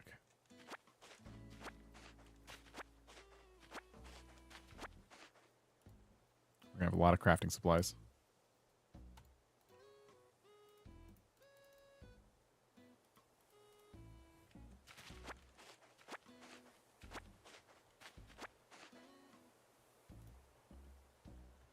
Okay. Is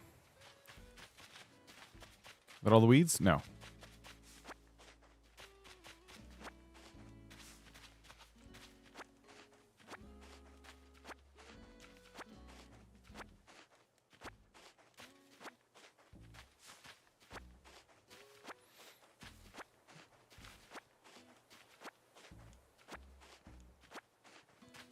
All right. I think we're ready to chop some trees. No, we're not.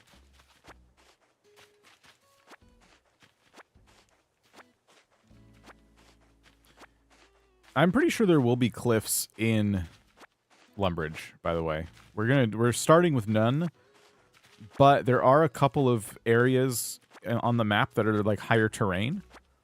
And so I think we will be making at least one little mountain kind of area once we start finalizing the layout for the island.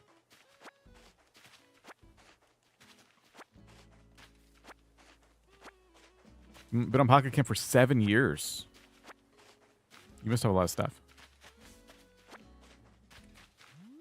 I think if someone's enjoyed Pocket Camp for that long, I mean, your camper or houses or whatever you have in there has to be like pretty impressive.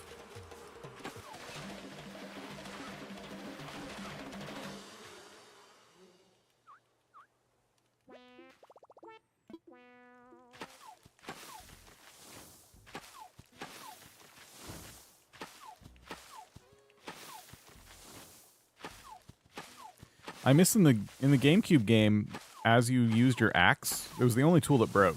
It would become more and more dinged up, and I really miss that. And I cannot believe in New Horizons we don't have that as like a visual feature. Some sets are, but I don't spend money. You still probably have a lot of stuff. Oops.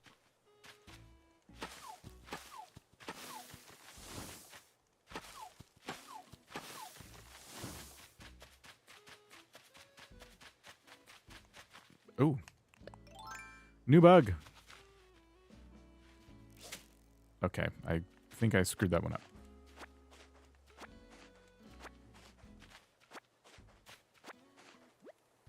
Full? Let's go back down to the trash can.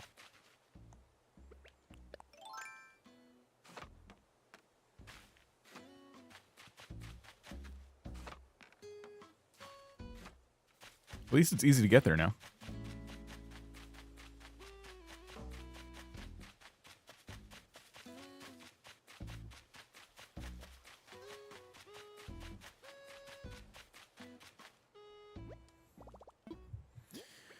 All right, just flowers. Try and keep everything else. There we go. Wow. Yeah, we're pretty full up. I guess we should drop some things.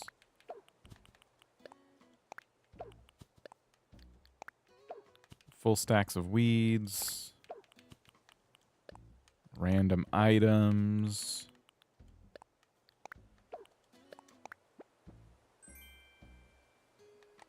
Got some clay. Okay. There we go.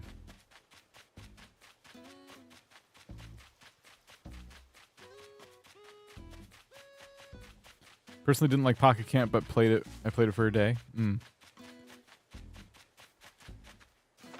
I tried to give it a chance. I hear a balloon.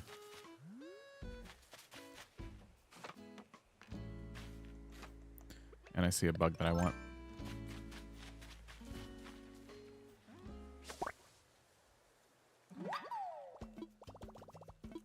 We don't need medicine. We'll be fine.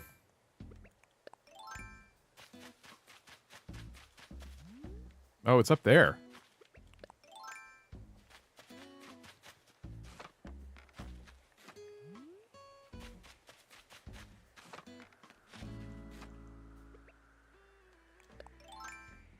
You only jump on Pocket Camp if you're desperate.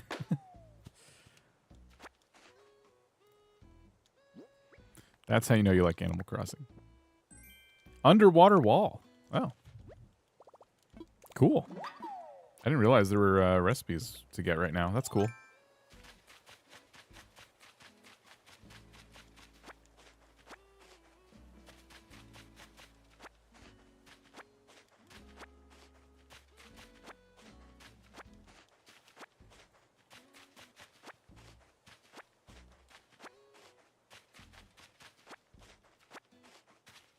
Oh, okay. Let's see if we can catch the violin beetle. Think the gotcha element turned me off? Spending premium currency for a chance of getting an item you want wasn't worth it. Yeah, the nature of like loot boxes, like that's the most, I think, insidious part about it. If it was just like, here's a premium currency and here's a premium currency shop, you know. I don't know if Diablo has loot boxes, but right now they're like, I'm playing a bit of Diablo 4 and they are running a sale on their shop and I just took a peek. It's all cosmetics. And from what I could tell, I was only in there for like 10 seconds. I'm like, okay, cool, neat. From what I could tell, everything in there was, hey, it costs this many coins to get this thing. It wasn't like a loot box mechanic. And I always appreciate that more. But Animal Crossing Pocket Camp has their fortune cookies.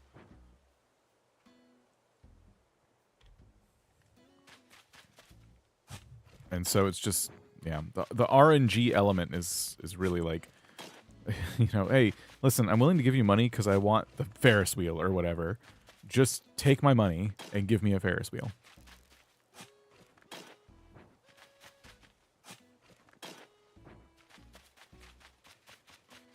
Okay, cool. We have another cliff top that's completely bald.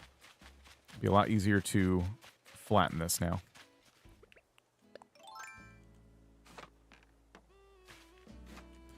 How much more cliff top is left? Okay, so that's quite a bit. We did, so the one down here. Oh, come on. This, my pointer is not. point. This is completely bald. And now this top portion here is completely bald. We need to get rid of this pond. And eventually we are going to have to get rid of every weed and tree and everything up here. So I know technically we can leave the weeds, but I would like to collect them now and not have to worry about them later. So yeah, that's what we can kind of work on. We can start with the pond.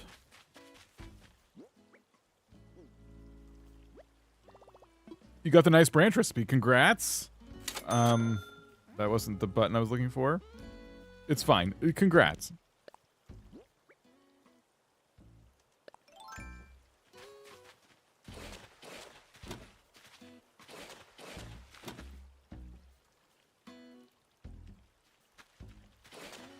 All right.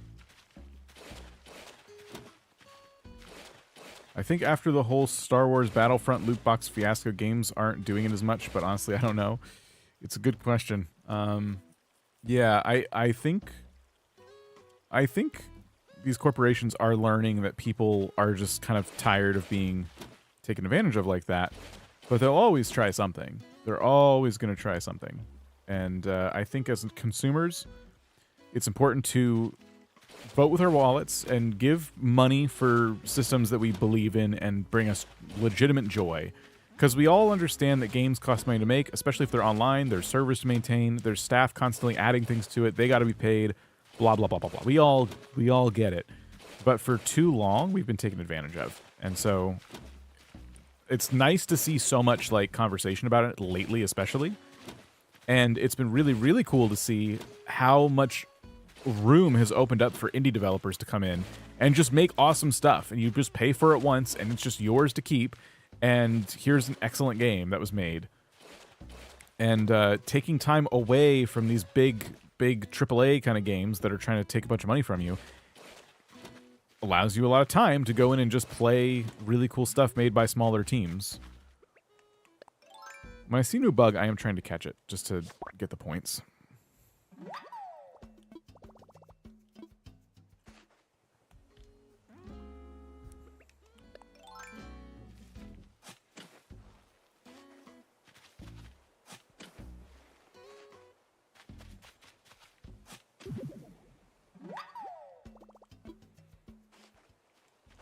How much space is left? Oh, we got a bit. All right.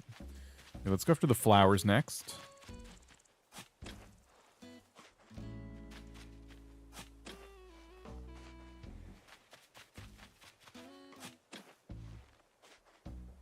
Timing on the sound. Were you buying something?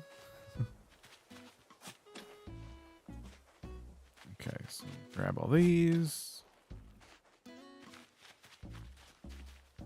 Be honest, more supportive indies. Oh, okay. You're more supportive indies these days. One game that totally jumped off is Sims 4. That game is total trash due to what's happened with EA. Due to what's happened, EA is terrible. What specifically happened? Because I know that recently Sims 4 players were mad. I'm sure it has something to do with greed.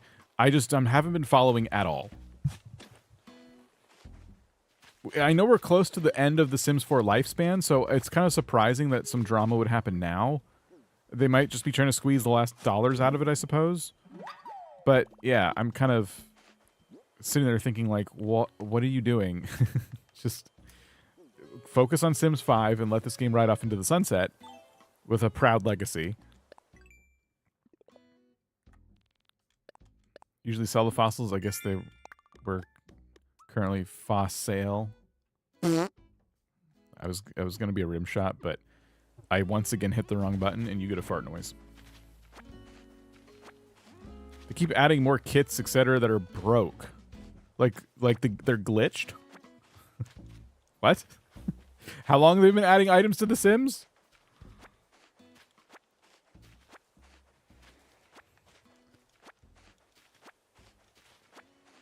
That's fair.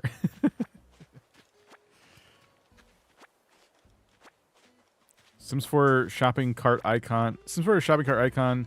You keep adding stuff that's broken and glitchy. That's like the only thing they have left to do. The game is made, and all they need to do is add stuff to it if they want to keep making money. And it's funny to me that the stuff they're adding is broken. New DLC, what will work? It's, wow, okay. Yeah, I haven't been following at all.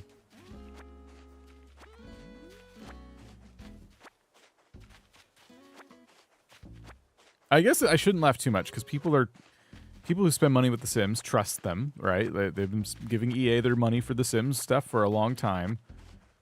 A new trend of items coming out that are all broken, I guess for them is not that funny. I hope they have recourse. Like, I hope they can demand refunds and get them.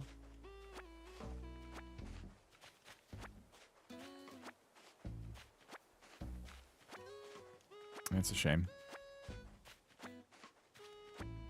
It's a mess. Not only that, launch app is a mess half the time.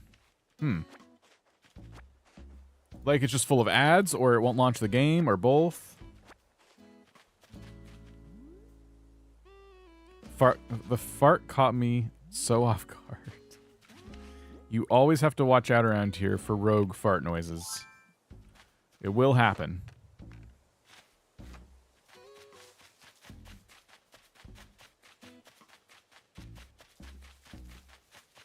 It's a perfectly natural thing that happens in these live streams.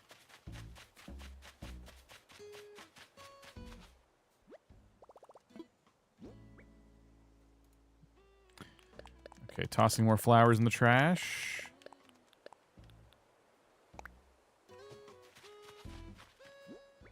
You're playing Sims later? Oh no. Don't do it.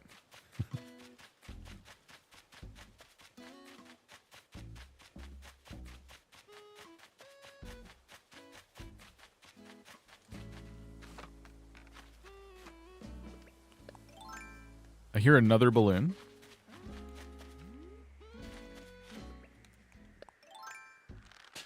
Perfect. Yeah, tossing flowers straight in the trash. Homework set. Getting some items from balloons today, but nothing I really want. Watched episode 5 VOD last night. First Hans amiibo ever. B Mills, welcome. You know, we're well into today's stream now, getting some stuff done. We got rid of all of our rivers. And now I'm kind of just working on making the cliffs bald. You should toss that 6,000 bells in the trash. I'm going to keep it.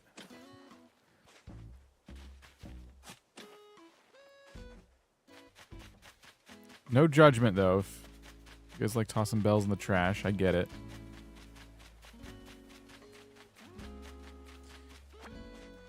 You don't need to participate in Tom Nook's government, okay? Just throw all that crap away. You don't need it. I'm going to keep it, but you guys should throw it away. And then leave your trash out at night. And don't keep an eye on it.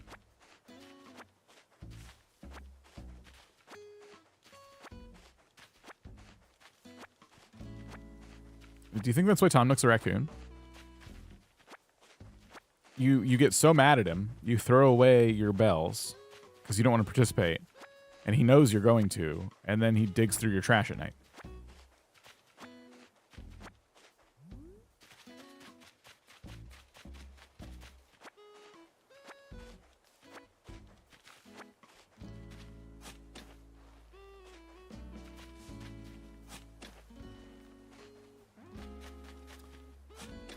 Okay. Flowers up here, just about done. Oh my gosh, our pockets are still full. That's madness.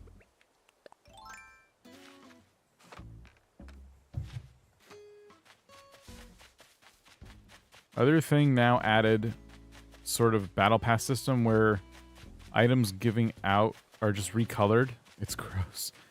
It's for The Sims. Oh my gosh.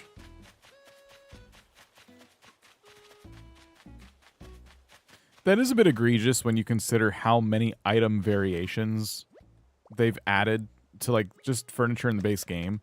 Like, when I open up the paint swatch tab in that game to just, like, you know, change the color of something, it's a lot. It's overwhelming how many different color schemes there are. So to see them charging for that is, like, yeah, pretty heavy eye roll.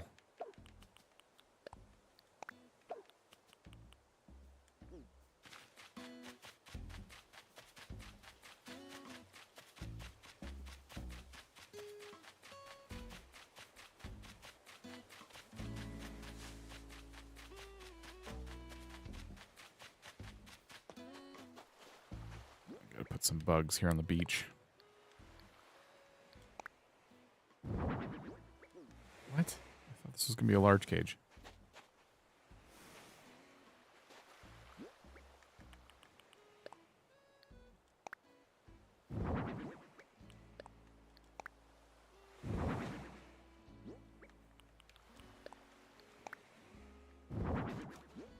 Okay, cool. That's EA for you. I guess so. Not paying as such. Hold on. Well, not paying as such, but like having a log, having to log in to get it. I think the plan is of the quest system. Oh, so like daily login rewards. I don't like that either. That's one of the big reasons I don't really participate in RuneScape 3. RuneScape 3 is technically the original game, and it's just been updated over the years. Old School is like a fork of that game. Like they, you know, and it's far more popular because they don't have those mechanics in it. But they got, you know, a loot box system. They got items you can just straight up buy with real money. They have a monthly fee. You know, all these MMOs have monthly fees. They have, thing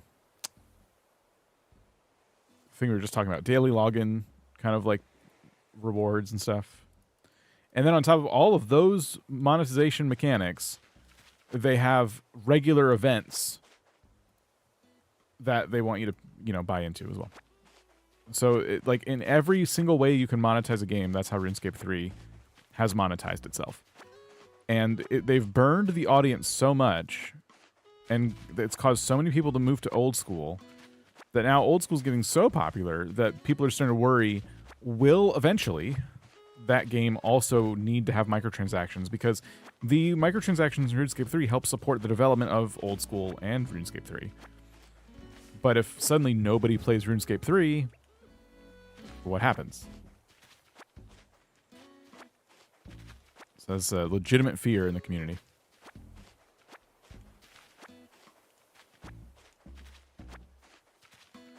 Yeah, I probably do need to get rid of rocks on these cliffs too. I have fruit on me, I think. I still can't get over the fact that the Nooklings refer to him as President Nook. Maybe going through the bins is somehow more relevant now.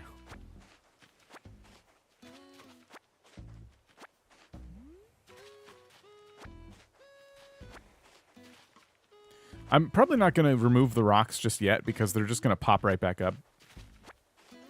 What we're just going to be playing now, the OG. I'm playing Old School RuneScape, which was created later, but it's based off of originally an older version of the game. That's why it looks like it does. But they've updated it throughout the years, and it's now a lot different than the original version. There's quests in Old School that don't exist in RuneScape 3 and vice versa. Like, so they're running basically two different games off the same lore and map and everything else. So it's pretty fascinating to go into RuneScape 3 sometimes and see what they're up to, but ultimately, the major updates they get mostly revolve around monetization mechanics and not actual gameplay. Until recently, because they announced for the rest of the year all the things they want to add, and they're finally adding updates like to the gameplay, and the fans are once again excited about it. I think they knew they had to do something because people were starting to go, okay, we looked at your roadmap for the next 6 months, and it's just microtransaction stuff. What happened? Meanwhile, Old School's getting all this amazing content.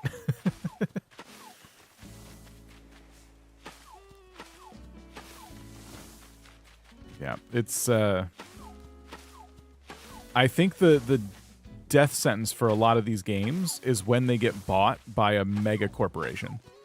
And Jagex, the parent company of RuneScape, has been bought and sold, I think, like 3 or 4 times now by just like different firms. And they're all investment firms. They don't care about video games or video game quality or anything like that. They're literally just out to turn a profit. So these companies buy up smaller companies and they flip them for a profit by tormenting the people that work there into, you know, making the game more profitable. And they're like, cool, we got a profit, and then they sell it. So that's just capitalism, and it sucks that it affects, like, video games in this way. Which is, again, why supporting indies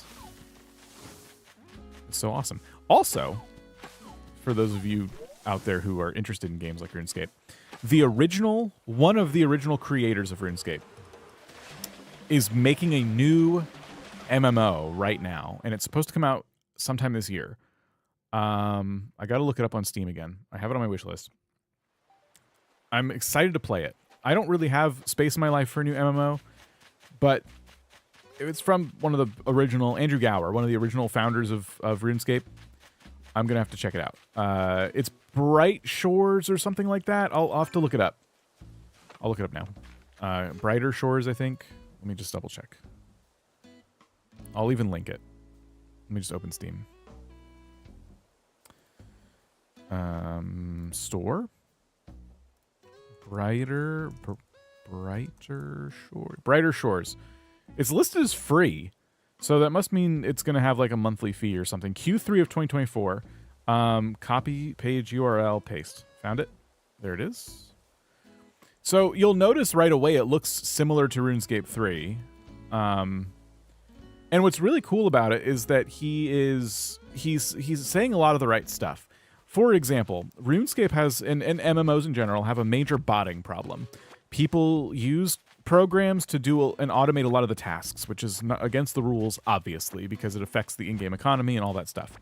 In Brighter Shores, he's creating a system where a lot of the skills, if not all of them, can be somewhat idled. So let's say you're about to go to bed for the night.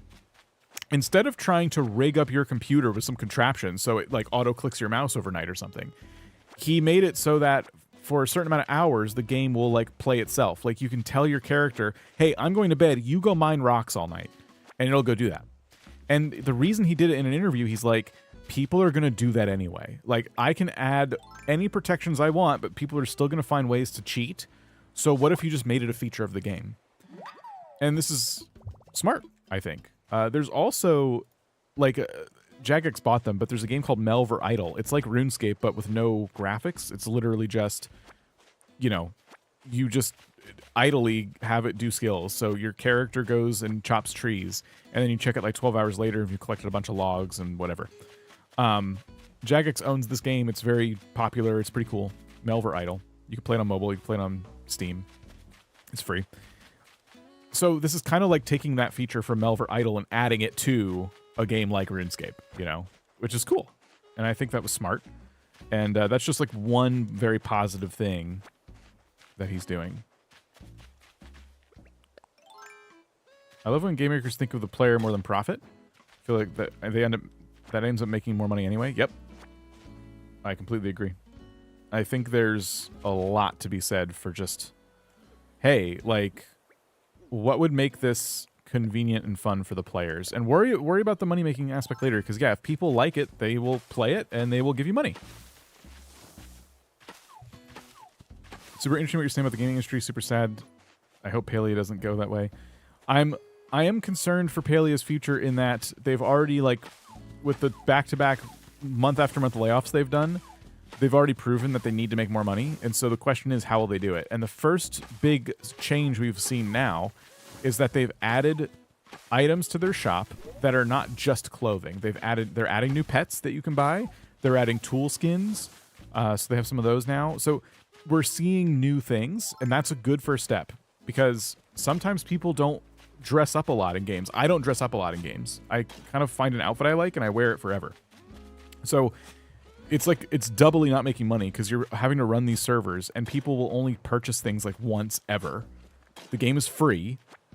So now they're adding more stuff to the shop. That's a good thing, and that's why I bought some stuff, because I'm trying to support that. What I'm scared of is how much money Palia could try to, like, or how much stuff Palia could put behind a paywall if they wanted to. And will they get to that point? I have no idea. Brighter Shores looks nice. It does. If you like games like RuneScape, it looks like you would like that game. I'm definitely going to try it.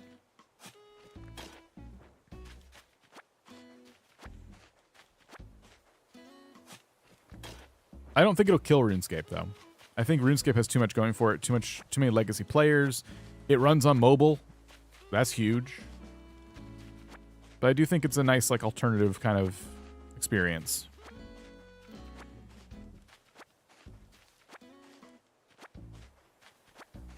Okay, so we've made half of this giant mountain bald now. Minus the holes, of course. And the rock, which I'm not worried about. I just want to make sure I didn't miss it. I did miss some stumps. Okay. The reason Brighter Shores is so cool as well is because it is kind of like cozy vibes. So it could appeal to a similar crowd that maybe Palea appeals to, you know? Like, I want to play a game like this online with people, but not as focused on combat, you know? My hoping layoffs are just because it takes less people to support the game and develop and support, rather than develop and support. Yeah, I guess there is that chance that a lot of the core systems are built. They don't need as many people, but the fact that they did rolling layoffs, like 1 month after another, really, really, really damaging to an organization, mostly based on morale alone. Imagine being at your desk, you come into work, a bunch of your coworkers are fired, and you're like, holy crap. You know, the one thing you can usually take comfort in that situation is, okay, they did their layoffs and I'm still here. So as long as the bleeding has stopped, maybe I'll keep my job. To have that happen 1 month later, and you come into work again and more of your coworkers are laid off, that is a morale killer. You were probably already thinking about brushing up your resume on your LinkedIn. Now you're definitely doing it, you know, and you are looking for new opportunities. So that is what Palea has to kind of contend with now. Definitely been there and then I was laid off. Jeez. Yeah. Layoffs kill morale, and if you've killed morale for your team, the people who are left are not working at peak efficiency. It takes them a long time to like bounce back from that, you know? So I think I would agree that, like, okay, maybe the game takes less people now, but when they did the second round of layoffs, now I'm suspicious that the problems are deeper than that. I managed to avoid 3 rounds at my company, and it sucks. Jeez. Yeah. That's fair and scary, and the fact that one of the people was their main community manager. Yes. And that community's huge. That Discord's massive. And a lot of the employees who were there jumped ship. Yeah. Yeah, the people they kept, reports claim that, like, a number of them, and I don't know the number, did leave after the first round of layoffs. So, my question when I was playing on Twitch the other day was, when is the next Palea update? How long are we going to wait now? Because the one that just came out, I think, was mostly developed before that second round of layoffs. It's cool. We got building blocks, like, we got all these things. But I can tell you, there's a number of glitches that to this day I'm still running into after months and months of them being there. They have to know about them by now. They're very easy to find. Like, for example, when you start a new plot and you, like, move a house or something, there's just lamps that just hang in the middle of the air, and you could just grab them. They're just free lamps. They're just hanging up there. They were in the ceiling, and now they're not. And, yeah, it's stuff like that. Like, the game has had these glitches that are just lifetime glitches, and no one's addressed them.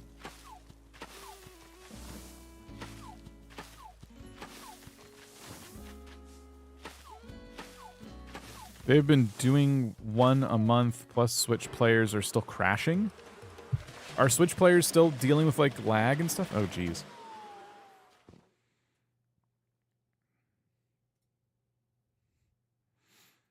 This is when you put profit above people. You can have a much healthier, stable, easy workplace. And still make beautiful games. Let's see. And then a lot of... Let's see. Okay, I'm just trying to catch up on chat here.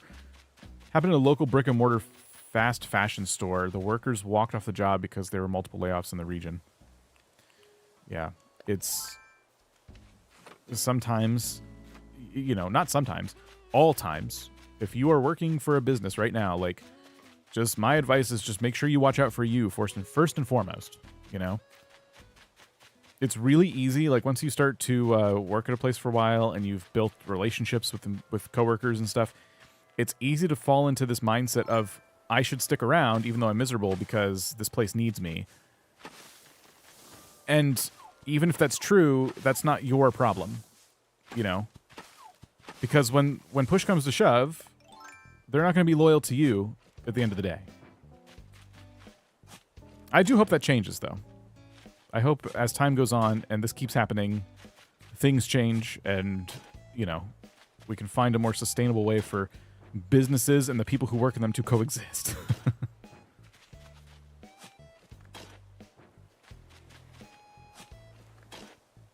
Okay, we really did a number on this mountain. This is awesome. Have you played Paper Mario? I've played the original. I never beat it, but I got pretty far. And I have not played Thousand Year Door.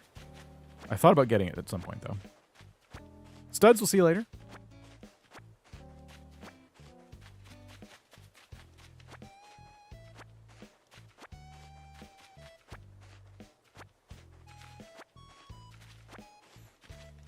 Workplaces are rough. Yeah, I mean, finding a new job is rough.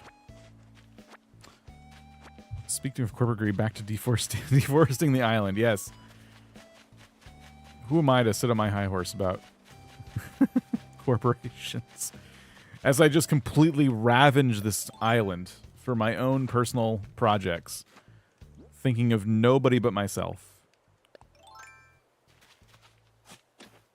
I really should have kept the trash can on me.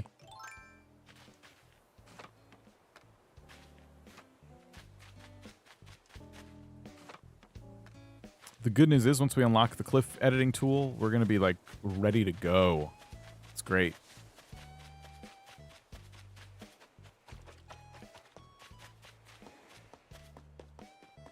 You did it all by yourself. I did.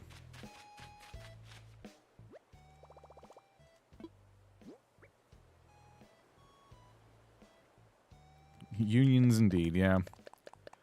We're seeing more of it. That is probably the shift we're going to see that changes things. Hopefully more than that is done, though. Alright, I'm going to head back up and just take out this...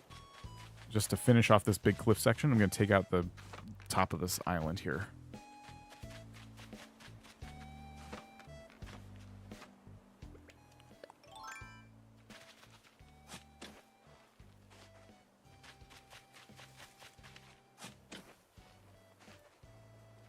We are doing great on the woodcutting grind, by the way. We're at 58.87 to 99 woodcutting.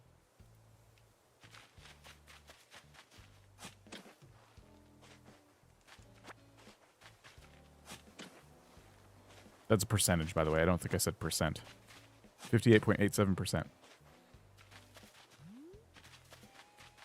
Did it all with a small loan of 5k Nook miles.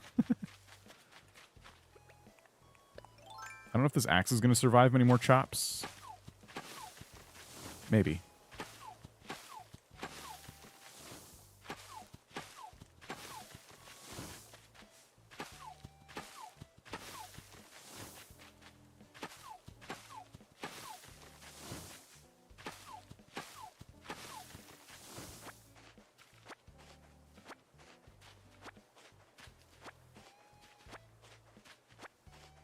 Any logs. There we go. Okay, we survived. We survived the last trees we need to chop up here.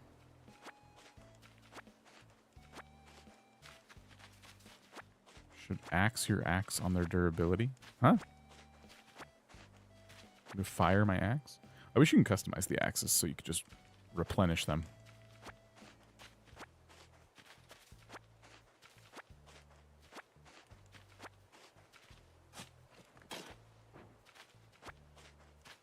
As for multiple rounds of layoffs, when I got the axe, they gave me the option of leaving right away or working till the end of the month. I chose to work and then took a vacation for the month. Yes! Yes, Anne. I love that. And that frees you up, like, mentally to just look for a new job. That's so good. Was it the other option, like, some severance?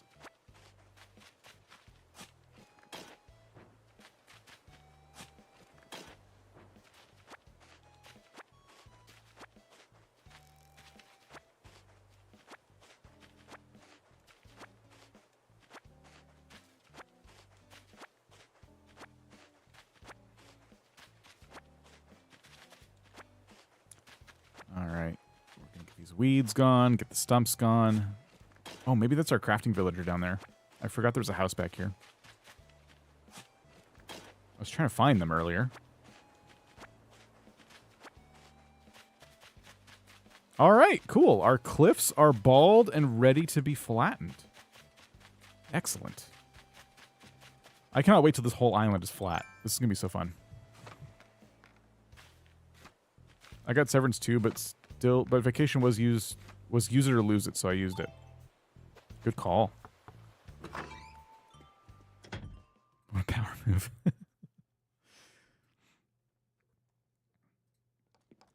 Here we go. I did not know Static was a grumpy sounding villager, whatever you want to call that voice.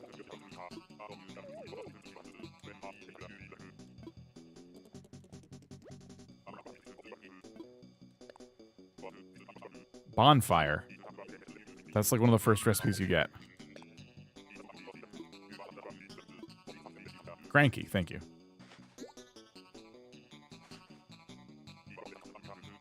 It's a great song. Surf and KK. I've never paid any attention to Surf and KK. That's fantastic. I just learned that I already know that recipe, but okay.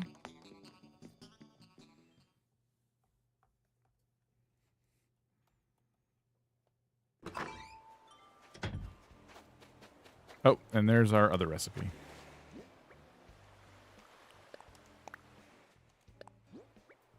Kettle bathtub. That's a good one. Is the bonfire with all of the deforestation you've been doing? Yeah, now we can set up our bonfire safely without any trees burning. All right. Wow. Let's look at the map. Tons of progress. I was laid off in December before Christmas, so I gave them the big middle finger. Jeez. Well, I'm glad. Yeah, it sounds like you made the most of that. Yeah, we just have one pond left, and then we got to figure out exactly how that river's going to come up. That's going to be a whole project. That's going to be the core of, like, if we go back to the map real quick, figuring out the placement of the river is everything when it comes to designing this island. This here. Like, as you can see, the river currently on the Lumbridge map does not line up at all with the river on the Animal Crossing map, and we got to work on that somehow. So we'll figure it out. It's going to be really, really interesting.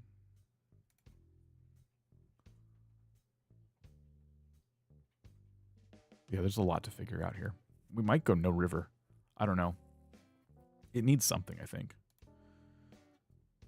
We have to take some liberties. All right.